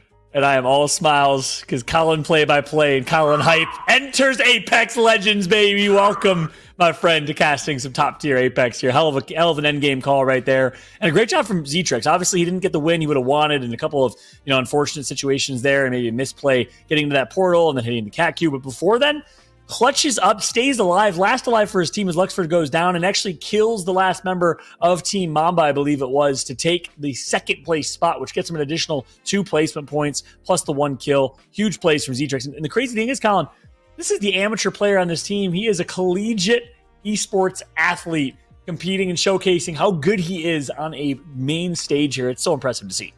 I mean, to hear that it's a collegiate athlete performing this well in front of everybody in the audience, my heart rate might be at 180 and I'm on the edge of my seat with a heart attack. Zephyr somewhere on a soapbox with 190 heartbeat, screaming to the masses, pay attention to collegiate, because he said it a few minutes ago. It's the future Apex. I don't know if it's the future. It could dang well be the present of Apex Legends with guys playing like that. Insane performances from Z-Trix. What a great story he continues to develop into in competitive Apex Legends. Let's take a look at the Game 5 results here. Something tells me Team Luxford on top, despite getting second place. 20 points will do it for them. That'll put them at match point. 16 for Graceful and Mamba apiece. I think that might put Mamba at match point or close, and Team Orioles, Team Rambo right behind them. And again, same story. Even distribution of points here across the board. That's why this match point going into Game 6 does not have, well, has only what, 1 or 2 match point teams, Colin? It's crazy to think. It is crazy to think, but now comes that all-important moment. This is the put up or shut up moment. Getting to match point is one thing. Winning that game when all eyes are on you. There's a chance that other teams see you and they just strike you out to make sure you do not have a chance to win it. They might gang up on you. So, John, this is where you got to put up or shut up. Can you clench the fist and fight back when you got a standing 8 count, or do you go down? You need a dub to close this tournament out. Let's take a look at the overall standings, see who is at that illustrious match point spot, and it is going to be Team Luxford, the only team at match point. Team Nano, Voltic, Stunny, Rambo, just a big game away. But again, it's kind of crazy. I've cast a lot of match point finals. Going into Game 6, only one team at match point, and all these other teams so evenly distributed. I think we're going to Game 10 here. I think this is going to go the distance. It's crazy to think. I made the joke at the beginning of the night. It's going to be 3 a.m. I got to feed the cows in an hour and a half after that. So at about 4 a.m. is when I got to jump out of here. But at 3 a.m., you want me here casting, I'm still going to have that 180 heart rate, and I'm going to still be bringing you that energy, baby, because people still going to be bringing that hype and that level of intensity because they want to come out with a dub. I love it, man. Well, we're lucky to have you. And, of course, you're given an MVP-like performance as a caster. We also have our SkyPad MVPs of the tournament so far, fan-voted, fan-favorite MVPs, and we're excited to announce it. The winner of the SkyPad MVP competition, well, it's going to be Team Verholst. Surprise, surprise. Him and the 2 VTubers who went above and beyond, Selen Tatsuki and, of course, Regis Altair, did so much for this tournament. Their communities rallied so hard, of course, voted for our SkyPad MVP. So all 3 of them, I believe, will be walking home with a SkyPad mouse pad, which is the best in the business if you haven't used one yet. And you're a mouse and keyboard player, or you just use a mouse and keyboard at your PC setup, which you all do. You should buy yourself a SkyPad. Really next level mouse pad in the gaming and esports world. Congratulations. Did you have a chance to catch their gameplay yesterday, Colin? It was pure comedy. Oh, I was here all day for it. I was sitting right there in the green room. You even made a comment about it at the end of the night. You said, "Did you just hang out?" I was like, "Yeah, I was hanging out, baby." So it was great to see them come away with that MVP. What was it? They raised like almost 11K in the couple of hours they were getting to play in that group. So hats off to them, shouts out to them, and a great player, great community, and all three of them great players coming together and just making a fantastic time for everybody to watch. That's right. Yeah, big thank you to everything that they did. Of course, going above and beyond. And if you can donate at home, it's not just these streamers that are going above and beyond. You can go above and beyond and make a difference. We just had $100 donated in the last game right there. So thank you to whoever donated. Please consider scanning the QR code. Take your phone out, scan the QR code, browse through the Tiltify page, and consider making a donation to your favorite streamer as part of their team fundraising page. Help them hit their community goals, $1,000, $2,000, and the like. Thank you to everyone that's rallying around a great cause here, raising money for a tremendous charity in Red, founded by Bono and Bobby Shriver. They've done so much for the world, so much impact across the board here with all their Red products, Colin. Yeah, it's an incredible charity, and you've talked about it before several times. Everybody's been able to talk about it before, and I finally get to speak on it. This is one of those situations where we're raising money to not make a treatment, to not make some kind of life better for just one person. This disease, AIDS, the epidemic of it, the pandemic of it, is treatable.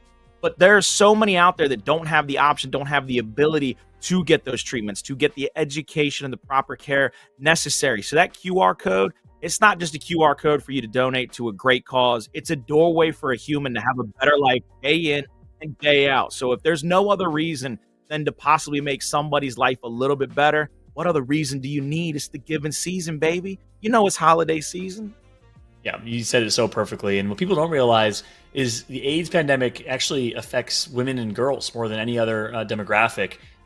4,000 adolescent girls and young women aged 15 to 24 became infected with AIDS or HIV in 2022 every single week. It's crazy to think about how many people this disease still impacts and how much of an impact you can have. And of course, it's obviously passed on to a generation. If a woman gives birth, they can give birth and pass it on. So treatments can help to prevent that, and you all can prevent that and help support the fight against the global pandemic, the global crisis that is AIDS with any donation. 100% of proceeds, every single dollar, every single cent is going directly to Red for life-changing treatment and support and prevention. Thanks so much, everyone, for considering it. But guess what? Gameplay is here. Let's jump into game number 6 of this one. If Team Luxford wins it, it's GG. We got our first team at match point, Colin. First team at match point, Luxford. They're coming out of the locker room with the robe on and the 12-ounce gloves. My man, they're ready to go 15 rounds in a mutant alligator to try to come out on this thing with a W and to take the whole tournament. But you know, there are so many other humans in this match, in this map, that want to stop them from being happy about getting the match point first. Just because you got there first don't mean you taking nothing home with you. You could come away, I don't want to say empty-handed, but you know how it is. You could come away with nothing to show for all them points you done gathered early in the evening. But we got to keep our eyes up here. Once again, Phony going up against GOAT. Everybody landed at the same building. This could be a quick, fast kill for one of these squadrons if somebody comes away with the right setup and the right loadout. Yeah, taking a peek right now, seeing if any colors pop out on our screen. It's going to be Tina. Gets a blue shield. Phony gets one as well. So that's 2 blues for Team Lulu. That puts them in a very good position here. It's going to be a tough fight. Snipedow's going to, of course, get a tick. That gives them the intel. See those early shots start to ring out. 45, getting a lot of damage in from Snipedown. Love that. 95 already for Snipedown with just the 45. There's the sonar out. And it looks like they're looking for a way to climb up here. Fiddle Dude looking for the opponents. They're going to be on top of the roof. They don't really have a good angle to take this fight. They're going to rotate up towards Snipe. Fiddle Dude out the front. Backside of that door. Looks for the shots on. I think only gets hit by about 2 bullets there. I'm not sure if that alternator has the disruptors. It does not, as a matter of fact. Goat only has the alternator. Mozambique is the secondary. But he is starting to push up here. This is a really weird position for both of these squads because, I mean, the first player to kind of jump out puts themselves in a danger zone unless you're going to jump onto a gondola and have a wall to kind of protect you to get out of this situation. I mean, this is a standoff. They're looking at each other down the street of an old West town right now. Oh, Goat's going to give himself an early 1v. Phony takes it, though. The weapon advantage definitely in favor of Team Lulu. Let's see if Snipedown can go big again. It's going to be tough to do. Fiddle does everything he possibly can. Drops the smoke. Stays alive. Gives Snipedown a smoke as well. They get a break here off the rip. And he's going to go for the res. They're not going to be able to get back to high ground, I don't believe. Snipedown's going to stick it. Snipe is going to stick that. You see at the bottom there. Looks like Tina playing toward Lulu, back door of this building, and now they will push back into it. And they basically just switched spots here. All out. They took a fight. It was dicey, but all they did was just say, hey, you like the house? Yeah, I like the house. I'll take it. Then they went to the roof. Yeah, That's crazy. Weapon advantage certainly, I believe, in favor of Team Lulu. I saw Nemesis in the hands of Phony and a bunch of... there's actually one in the hands of Fiddle as well. So fairly even, perhaps. Mozam alternator, double RE45. Not, good for close range, not ideal for long range. Who we got here?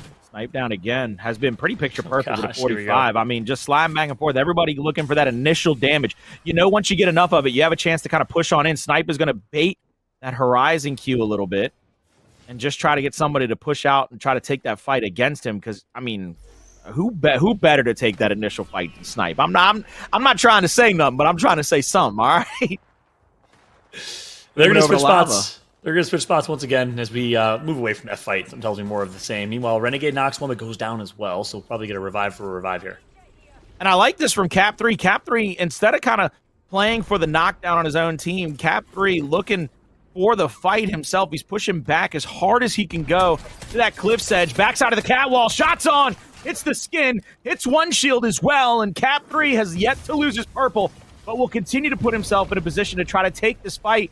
And baits his own ultimate. Did it come? There it goes. It did go out. It did go out. I was going to say, I was like, I didn't see it pop, but I just didn't see it on the POV. My man didn't have a big enough field of view for me. Yeah, so double res does come through. Quesadilla gets back up, but small heals only, it looks like, for her. Now, oh my gosh, Woo! 1 HP right now. Not looking great, but we'll be able to heal back up. Guess what? Team Orioles is there. There we go. Looking out of the bottom side. Shots on. Jacob with a scout in his hand trying to get that knock on the zipline player. Does get it. Horizon Q down. Gets them onto that zip. Back up to the top they go. And while we have played a little bit of a do-si-do, they do have a knockdown to work around. Lulu almost out of life here. We'll try to run away toward Phony. Phony is hurt. Lulu's hurt. Goat is down, but Snipe and Fiddle Dude have a decent amount of life to work with. I believe I just saw Conduit ult go out, but Snipe down with a 45 from the bottom floor. Said, oh no, no more elevators for you. Let me go get my friend Goat back up while Fiddle Dude finishes the work. And Phony eliminated here as the second team out in Fallout. I mean, I don't know if it could have ended any other way than one team trying to take the roof back and gets taken out going for it.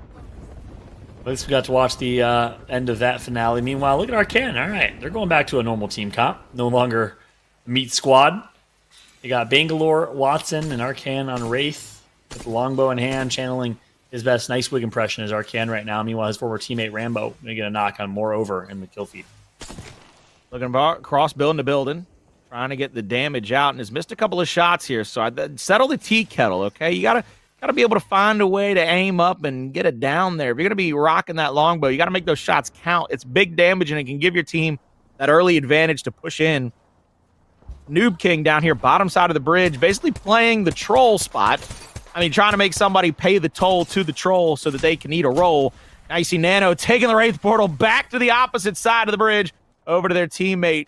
Like I said, I mean, maybe trying to bait somebody to take that Wraith portal behind them and rock out with the Rampart and be able to get some early and a ton of damage. But Toucan here, Bangalore, just kind of floating back and forth on the train tracks. And Nano's got a forever heal coming their way.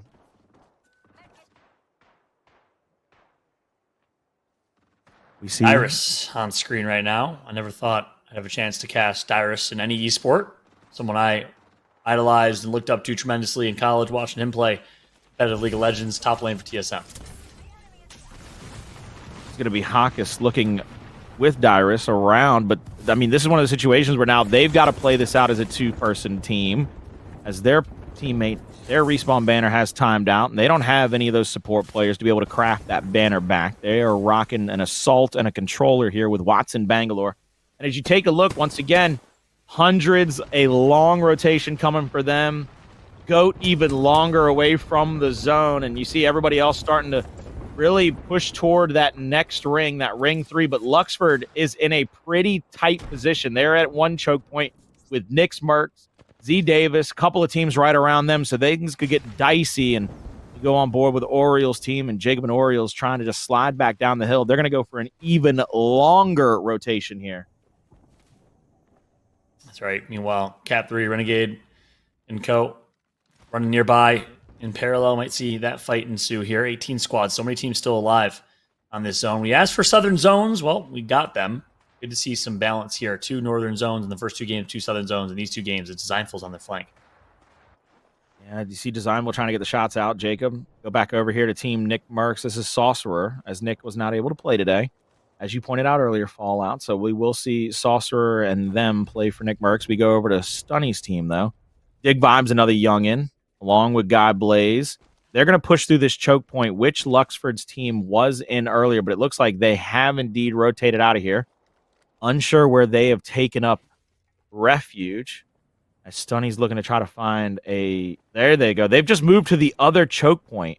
So Luxford went from one choke to the other, but they've still got basically 2 teams around them. On one side, they've got Nick's team.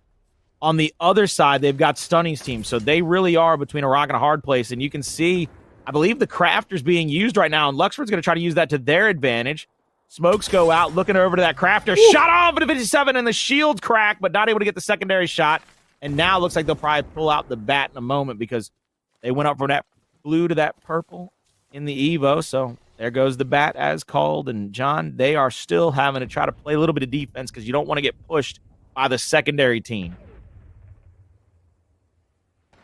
Shot fired and heard around the world, perhaps. Could be our champions. Is Luxford here, only team at match point. Nice little cheeky headshot with the G7 long range. On board of Designful right now. I'm actually curious how Designful got here. What's their journey been like? Because they were north of, I think they were in landslide there, but they do drop in thermal station, so it must have been an interesting path and route, but they will take a balloon rotation here. Evac tower deployed. See where they decide to play this. Would be to the left or the right of Harvester. Looks like they're playing that left choke point, which we know there was a team there crafting moments ago. I was going to say, haven't you ever seen the pamphlet for those redeploy towers? For the redeploy, you can go anywhere. So their path might have not been as confusing as you think. They might have just flown, got some frequent flyer miles. You never know. They might be trying to upgrade to first class next time. Designful, though. Bottom side, we go back over here to this big choke point. This fight we've been looking at left, right, and center with Blaze and Stunny and Dig coming through one choke point. That's going to be Rambo and Voddery on the opposite end of that choke point. So we might have some convergence here, John. So we might lose some pretty big heavy hitters momentarily. Stunny hits themselves with the conduit tack, and now we'll try to hit that bat now that they're a little bit safer. They have a couple of those cells off. Ooh, ultimate almost catches Designful. That conduit alt popped up in about a half second too early for him to be able to rotate around it. Gave it a little bit of the stutter step, and now shots across the canyon with the 30-30. And now it'll be a Bangalore artillery being thrown at everybody. Hits the first missile. There's the stun out. They've got to be careful here because you can see where they're starting to get ticked for zone damage. Designful and Snow. Snow's already down, and that's going to spell the end for Designful. I mean, caught like rats in a trap, my man, and nowhere to run, nowhere to hide. Yeah. More like rats in an entire field of mousetraps there. Nothing you could do. No opportunity to sneak their way out of that one. And unfortunately, playing Edge typically works for Designful. He's known, especially with Team Doja, they love wrapping in zone. They shot long range there. Known they love wrapping in zone, love playing through zone, but it's not going to work this time around. Meanwhile, nice shots being put up here by Team Rambo. Wardy gets taken out by Snipe down up there. Orioles taken out Stunny. And we see Hal here again. This is that choke point where a bunch of teams converged, and Moises, Noxie, and Hal trying to take over the top side of this lane. Big shots in from the R9. Hal gets a ton of damage out, but no knocks come through. Just a couple of shields. Moises is going to pick up the down on Z Davis. This could give them the opportunity to push in. Hal will have to take out at least one of those spikes. Doesn't have the tactical to use to be able to just jump up there with the Horizon. Sees the player down, and will get the finish, and that will be Keon's team eliminated. And Hal continuing to push out here. I mean, just taking out those Watson walls left, right, and center with prejudice, really. I mean, he's pushing forward. He smells blood in the water, and like a great white shark, will not let their prey go. Finds them trying to hide in the cubby. Hits the Horizon tack above him. Shot on down. Won't be able to get the knock, though, and has to rotate out to the safety of his teammates. That's the least. That's 0.01 HP. I've never seen such a small sliver of health. Meanwhile, Hal doesn't get the knock. T right behind them. Noxie with the full red Evo shield. He's been putting in the damage. Good shots from Hal, but couldn't get the finish. If that guy had breathed too hard, he'd have gone down. His ribs would have hurt a little too much from expanding his chest. He'd have just gone over. Just, all right, I need a revive real quick. I'm sorry. I didn't know I had this little health. But this is a full reset here from Hal and the squad as they will be at the edge of the zone here. Picks up at least the intel on what weapons might be roaming around the map. Sees the bow check in that first care package. Loading up the second one and another bow check, and they do have intel that a team is south of them. Rambo here inside the tack. Will come out of that Wraith. Portal down. Resting Rooster and Vatari trying to follow him up. Shot on from behind, getting tagged up pretty heavily here. Rambo trying to make it to his teammate at least. Resting Rooster on the other side of that cliff.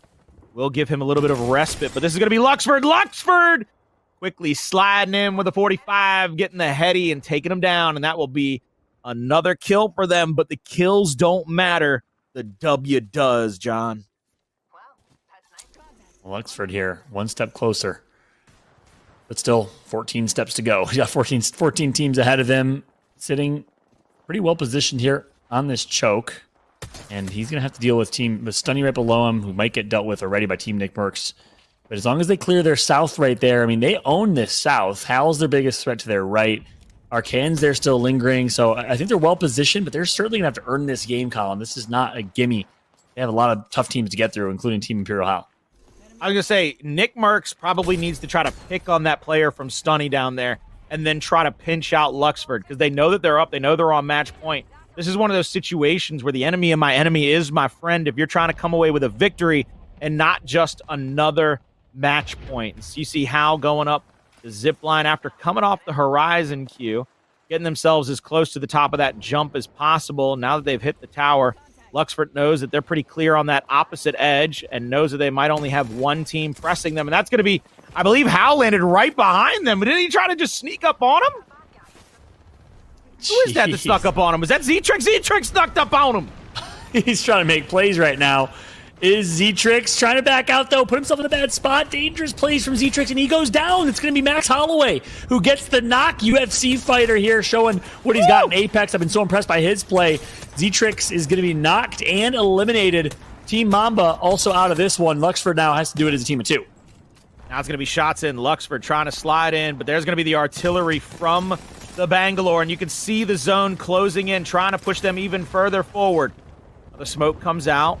They're going to hide up on the top of this Jeep. It's about the best spot they can go without taking too much of that stun. Luxford, Obly, trying to just continue to hang out around the truck. Won't be able to put themselves in any kind of bad position. Nick Mercs' team has been eliminated there.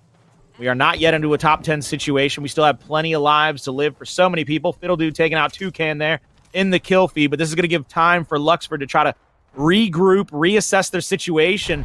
And it looks like Snipe Down's taking the top of that rock and is trying to snipe down on everybody, all pun intended, with RKN hiding in the cubby here, in the rocks, trying not to give away his position to anyone or anybody. But Fiddle Dude knocked and taken out, and I mean, that puts GOAT in a pretty precarious position because now they are a two-person team as well.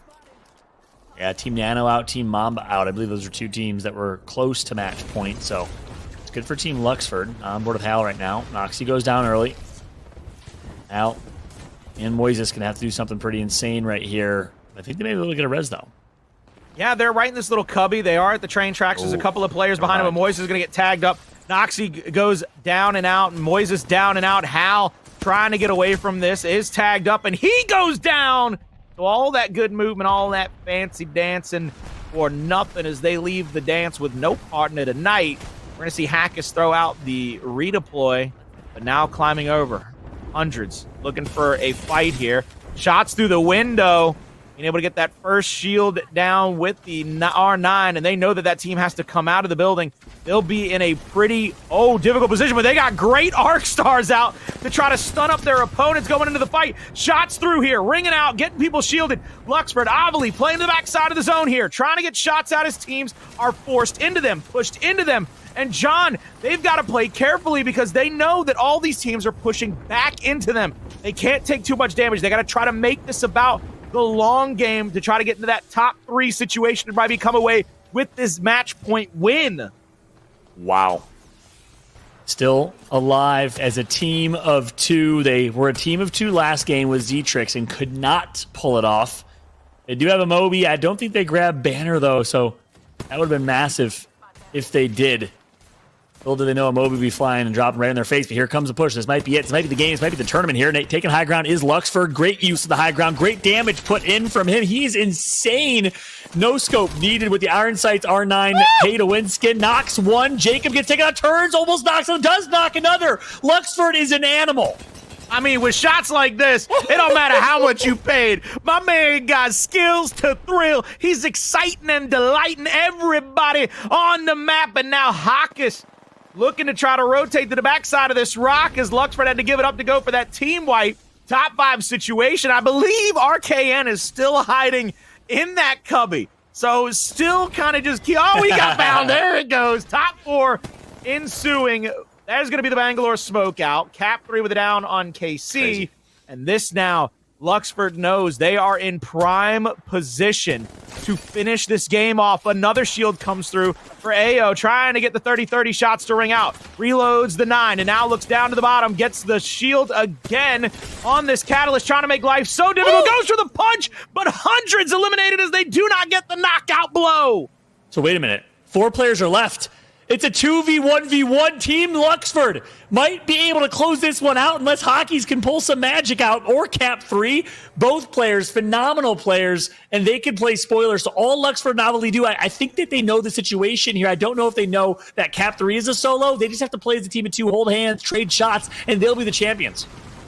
Oh, the artillery goes out right in the direction of the rest of these players, and as they're going to take their own fight in a 1v1, that gives Luxford all of the runway to take flight and come away with a victory. They come to the top of the rock, and John, take it away. It's your tournament, baby. Luxford on high ground, finds Hockeys, hits it for 73 flash. That's going to be it. Team Luxford are going to do it. The only team to hit match point and the only team to consider themselves the champions of the Apex Rising Charity Pro-Am 2.0. Congratulations to Team Luxford on the massive dub. What a performance. Oh my goodness, I believe that is 2 times tonight. They find themselves in a 2v everyone situation. But it did not matter. Team Luxford sits atop the throne of the Apex Rising Charity Pro-Am Invitational with sensational plays from start to finish. There was no record scratch. They put it to bed. Good night, everybody, because that thing was in their grasp from start to finish. They weren't letting it go, and they weren't letting anybody else have a piece of it. So impressive. Look, I had a lot of respect for Luxford as a player going into this tournament. My respect for Luxford was his ability as an individual, right? He hasn't been necessarily considered the IGL for his teams. He's been such a great fragger for his teams. But coming in, leading this team, building such a great culture, and dominating this tournament made me realize he's different, man. He played so incredibly well. A force to be reckoned with, a top talent in Apex Legends, and it certainly showed. But it wasn't just him, right? You got to give a lot of respect. Obviously, former TSM, has competed at top level, has won championships in the women's scene quite a bit, in addition to Zetrix. And the collegiate scene came in and played so well as an amateur. The whole team molded together so incredibly well, and the story for how they got here is insane, Colin. And I mean, they did it without playing that kind of support meta, playing for that possible retake where they've got to craft a banner, come back into a fight late with somebody coming back out of the jump ship. No, they were all playing those pretty intense characters. They were all playing legends that take fights, that win fights. They knew where their strengths were, and they listened to old Zen masters. They did not spend so much time trying to strengthen their weakness that they weakened their strengths. They simply just said, look, we know what we're good with. We know what to go into these fights with. They took advantage of that game in and game out, and that's why they sit atop this tournament, and they get the dub. Not only did they come away with match point last match, they said, no, let's just finish this off. It was like seeing a last piece of cake and not letting anybody else open the fridge. They said, we don't even worry about it. Don't even worry about it. We got that. Yeah. So well positioned too. The fact that they took that choke early on, basically dominated the entire south side of the map, was able to maintain, and they had to get through some tough teams, right? We know Imperial Hallam, co-work to their right. The fact that they lost one, Zetrix, I'm sure was beating himself up by that slight misplay getting taken out. They were a team of 2, had to do it as a team of 2. I'd say got fairly fortunate that the last 2 teams alive were solos, but the fact that they got there in the first place, damn impressive. And to me, Colin, the craziest part was the story of how they got here today. I mean, they were on the verge of not qualifying yesterday. I think they were in 8th or 9th or 10th place, so they were definitely a bubble team. And they said, you know what, let's just have fun. Zetrix, how about you call this one? You're the IGL for your collegiate team. You IGL this game. Zetrix IGL'd them to a win in Game 6, which qualified them for today. which now allowed them to earn the spot as champions. It's an amazing story. It's awesome to see the collegiate scene getting some recognition on a global scale for Apex Legends like they deserve. Oh, without a doubt, without a shadow of a doubt. And John, I know you're a vibes guy. You like the vibes to be high. You like people to be feeling good, especially when they're competing. And when you give a guy like Zetrix that ability, you're like, look, you IGL for a game, and then they do what they did in that game, everybody feels better. Everybody is on cloud nine because now you stepped away from your comfort zone. You're sitting on the bubble and you take a risk and it pays off. Well, guess what? You got that in the back pocket now. If we need him to IGL, if he finds himself in a late game situations, we know he knows what calls to make. If I got to stay on top, I can make sure I IGL if he goes out early in a game. So they got to be feeling like they were sitting on a beach with some Mai Tais, my man, with them coconut drinks and umbrellas. They got to be feeling good, grand, and fantastic about this whole tournament.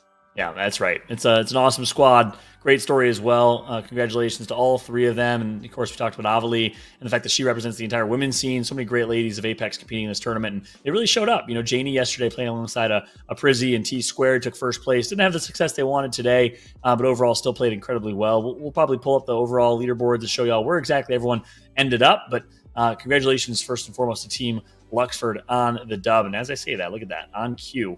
Yep, the only team to get match points, except Team Voltic just hit it as well. But we're the only team just barely to hit match point, and then they get the dub. That's crazy, Colin. They dominated, man. Without a doubt, they dominated this championship day, whatever you want to look at it as, the second day of the tournament. They wanted to come away with this victory. Other big shouts out. Look, I'd be remiss, John. I know right now we're focused on these winners, but I would be remiss if I didn't give some love to Team Stunny coming in sixth place with my man God Blaze on it. Okay, I'd be remiss if I didn't do that. Yeah, massive congrats to them. Our good friend Guy Blaze, and of course, Dig Vibes, amazing individual. Just so much positivity for this community. Such a great face and staple for this community. Same thing with Stunny as a content creator, has done so much, former pro player, and still can compete at that pro player level, of course, as he showed this weekend. So congrats to them. Team Rambo playing with Vatari, young talent. That's going to be the future of Apex. I've been calling that for a year now since he was 15. I'll still say that. All of our finalists, all of our top 5, really everyone that made it to top 20, congratulations to them for a really, really great showing. And most importantly, a big thank you to all 40 captains, all 120 players that participated in this event for charity. It's amazing to see, Colin. Yeah, you get this many people together for a great cause, and then all their communities start to come in for that same cause. I mean, it's like sending out a call in the middle of the town hall, and everybody shows up a couple counties wide because you didn't realize that a friend of your friend, I mean, you tell one person, they tell one person, they tell 2 people, tell 4 people. Next thing you know, everybody comes together for this incredible cause, passing that 31,000 mark, 31,200, I believe, was the last time I looked down in the corner of the screen. But it was a fantastic cause, raising a ton of money for such a good reason. So shouts out to these players, these captains, the celebrities, the content creators, the pro players, to the casters, to the production, putting out fires left, right, and center. I mean, they look like they brought the fire caps this weekend. They had the hard hats on. They had them big hoses. They was ready to water down anything that went ablaze, and they kept it running smooth like you didn't even know nothing was going on. So shouts out to everybody from the top floor to the bottom floor, even a janitor like me getting to clean up this act. Boy. Yeah, you did a little bit more than that, my friend. No, you're spot on. Takes a village, takes a lot to have an event like this of this scale come together. So an amazing job from the entire team. Just got word, we're actually trying to set up an interview. Hopefully we'll have a chance to. It'd be awesome to get the insights from Team Luxford. We'll see if we have that ready here in a moment, if we can pull it together. But it looks like we do have it ready here in just a moment. I'm excited. We're going to have a chance to chat with Team Luxford. I get to hear the story straight from the source's mouth. I'm excited to hear a little bit more about their background. We do have an interview ready to go with Team Luxford. It's Luxford, Avali, and Zetrix now joining us live on broadcast. Can y'all hear me okay? Yes, Yeah, we hello? can. Yes, we can. Hey, what's up, y'all? First off, congratulations on the dub. Amazing story. We were gassing you up the entire time. Luxford, I'm going to start with you. What did it take? What did it take to get this dub? Break it down for me. Who did what on the team? Who contributed? What were the roles? How'd y'all come together and mesh as a team? So yesterday we were struggling a little bit. We were going into, I think, 11th, going into the last game, and we wanted to spice it up to see if it, something will work differently. So I asked Trix if he wanted to IGL. He was more than happy to IGL, and Crazy. And then we ended up doing really good with him. Me and Ava were basically just being co-IGLs, giving info to him, so he makes like the calls. And going into the day, we had the same plan. Let Zetrix IGL, tell us where to go, put us in the spots, give him ideas, and basically that's what helped us win. That's crazy. I was Fragger, Ava was support, and Yep. we just basically built the team around Zetrix. I love that story, man. That is an amazing. I thought that was just a game 6 thing, and you reassumed IGLing duties today, but you trusted him. That's an amazing story, man. One more question, Colin. I'm going to leave it to you. Zetrix, what's up, man? Give for those that don't know you in the stream, give us a quick introduction. I know you come from the collegiate scene. What did it mean to you? So you're the amateur player, quote unquote, on this team, and Luxford trusted you. Obviously, pro players trusted you to IGL. What did that mean to you? And give us a little bit of an overview of your background as well. I mean, yeah, it meant a lot to me. I mean, I've been playing collegiate Apex for like a year or two now, and it meant a lot to even get picked for this charity pro-am, and like seeing the collegiate scene like get some recognition is huge. And when he asked me in IGL Game 6, I was really surprised. But I mean, IGLing is kind of a strong word for what I did, but I think it just gave me a lot more confidence with like my comms and everything, and a lot more confidence in my gunplay and everything. But yeah. It was a team effort. A lot of fun. Yeah, it was definitely a team effort. Yeah, Colin, what you got? Look, I'm gonna go to Abely. I want to know from your standpoint, because y'all took a lot of fights. Y'all punched a lot of people in the mouth. How fun was it for you and for your squad? Were the comms and the vibes always high? Because y'all took a heck of a lot of fights these past 2 days. It looked like y'all was trying to put people on in the corner and on the rope. So I'll be like really honest. Yesterday, I will speak from my perspective. I don't know if it's the truth or not. Our lobby wasn't as like zone based as we had hoped for, and so going into the end, Lux and I just were kind of meh because we felt really bad. Like we wanted to have Zetrix have the best possible experience, and we just weren't able to build that for him because it was just kind of a little bit of frustration and quietness was building. So when we finally decided, like, hey, let's try something different, let's try something fun, let's have him IGL, it worked out great. And then going into today, we were joking with him, like, hey, if you win CEO tricks, you gotta put it in your name. And just the vibes were like amazing today. Like, I think the only thing that might have been a dampener was that one game where we dropped to Lightning Rod with the worst ship possible and I died. Then Lux went and grabbed me. Oh, yeah. But even then, it doesn't matter because we turned it around and won it somehow. I mean, what, 2 games today where y'all come away as a duo getting dubs? I mean, that's impressive on its own, but the fact that y'all went at a bunch of teams, y'all didn't show no fear, y'all didn't let nobody kind of bully you around the map. That's what I love the most about y'all's gameplay. That's what I kept standing back and saying, my God, they are not letting anybody feel comfortable around them. So hats off to all 3 of you. And every bit of kudos to all 3 of you as well for coming away with such a dominant performance all day long. It was a pleasure to watch, and I thank you from the bottom of my heart for putting on such a fantastic performance. An amazing interview as well. It's awesome to hear how well you guys came together as a team. It's obvious you guys have a great culture that you build, great vibes throughout. My last question I have to ask, I believe this is history. You guys know I'm like the Apex historian. This is the first time Hal has ever given up his drop spot in a content tournament ever. Lux, what happened, man? How did that happen? Why did it happen? What's the backstory there? I honestly don't know. That's a question for Hal. I just put our drop spot to Siphon Elrod, and he seen it, and 2 minutes later he put that he was going to stacks and checkpoint. So I honestly don't know. So what you're saying is Hal fears you. He saw your name. He fears you, and he decided not to throw that smoke your way. That's bait. That's bait. That's bait. If that's what you want to, imply from that, go ahead. But like I said, that's a Hal question. I don't know. Well, if I could add on to that, Please think I'm going to be honest. I think from my perspective, obviously there's a contest going on in like Pro League scrims and all that. I honestly believe that Hal wanted his teammates to have the best possible experience, and so he didn't want to drag them into that contest to potentially dampen their mood. So I personally think it's just out of respect for his teammates that he wanted to have them like have a good time. That's probably the real story, but I'm just going to say he's scared of Lux. Bro, who wouldn't be scared of Lux? Who wouldn't be scared of him? Who wouldn't be? Who wouldn't be? He's a gunny, man. No, I'm just playing. That's a great point, Avery. I'm glad you shared that perspective. But I think that's spot on. The real MVP trying to make it a good experience for all. And I heard you guys say that throughout. That's a common theme of what you said. You wanted to make it a great experience for Trix. Well, you certainly did. After a slow start yesterday, you guys barely qualified. An amazing story, and then you dominated today. First team, only team to hit match point, and then you ended up with 78 points. Congrats on a win. Did you guys have fun playing playing in the tournament? Would you guys play again? Yes. Of course, yeah, it was so much fun. I love it. I'm so happy to hear that. That's the whole goal of what we're trying to do here. So I'm so glad that you guys are like the pinnacle story, the poster children of what we're trying to do by giving Trix a great experience, ending up with the dub. Trix, your future's bright, my friend. Are we going to see you competing in PSQ tomorrow? I will be playing PSQ tomorrow. Let's go. I don't know if it'll go as well as this, but hey, take Try that my momentum, best. take that energy. Lux, maybe you can coach him. Avali, maybe you can coach him on the side. I'm sure you'll be rooting him on. I won't be able to coach him because I'm playing PSQ You're tomorrow playing as well. tomorrow too. I forgot. Yep. Wait, I was gonna say, wait a minute. Did the team just form? Is that what y'all are trying to sneak out there? No, Like, unfortunately, no. Now that'd be one hell of a story. We'll wrap it up though. Congratulations to each and every one of y'all. Thank you so much again for participating. An amazing story, and congratulations on the dub. Thank you for having us. yeah, thank you. Yeah. Thanks for playing, y'all. Appreciate you guys.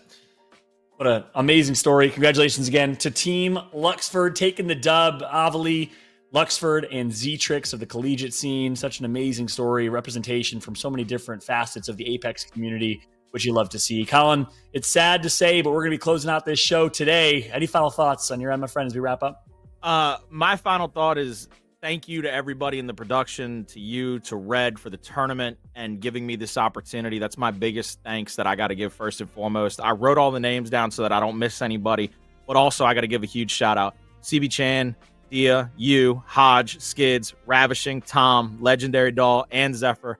Everybody, in my opinion, killed it. I think everybody put their best foot forward for this great cause, this great charity, and brought together a really amazing broadcast over the last 48 hours. So those are my final thoughts. I'm filled with gratitude, I'm filled with thanks, and I'm filled with nothing but love for the Apex community, for this charity, for you, and for everybody in production. And we love you, man. Thanks for being a great part of it. And you hit the nail on the head. In just 2 days, in just 9 or 8 hours, we raised $31,208 as a community to fight the global AIDS pandemic and save lives with preventable treatments in partnership with Red. An amazing, amazing feat. Congratulations to the entire Apex community. Thank you for rallying and coming together for an amazing cause. We appreciate it more than you all know. A massive thank you to our partners in Red, of course, Clear Channel for all the support pro bono as well. And of course, Panasonic and every single brand that gave Red products as well. Make sure to check out those brands, check out those products on your own time as well. And a huge shout out to our entire crew that busted their butts. We're going to have a little credit scene that's going to roll and give recognition. So I won't say everybody, but in particular, Chrono Creative and Bella absolutely killed themselves for this event, and our entire staff did as well. BMIC and the entire production team crushed it, killed themselves for this event. So we're so grateful to the very talented Apex community for all that they did. Thank you so much for watching, everybody. Thank you for supporting. We'll see you next time. I'm not sure, maybe next year for the Apex Rising Charity Pro-Am. We'll keep bringing the Apex community together for an amazing cause while giving opportunities for everyone to act on their passion for Apex Legends. We love you all, just like we love Apex. Till the next event, we got PSQs tomorrow. Enjoy it. ALGS around the corner. Have a great night, everybody. Thank you so much for supporting a great cause, and we'll see you next time.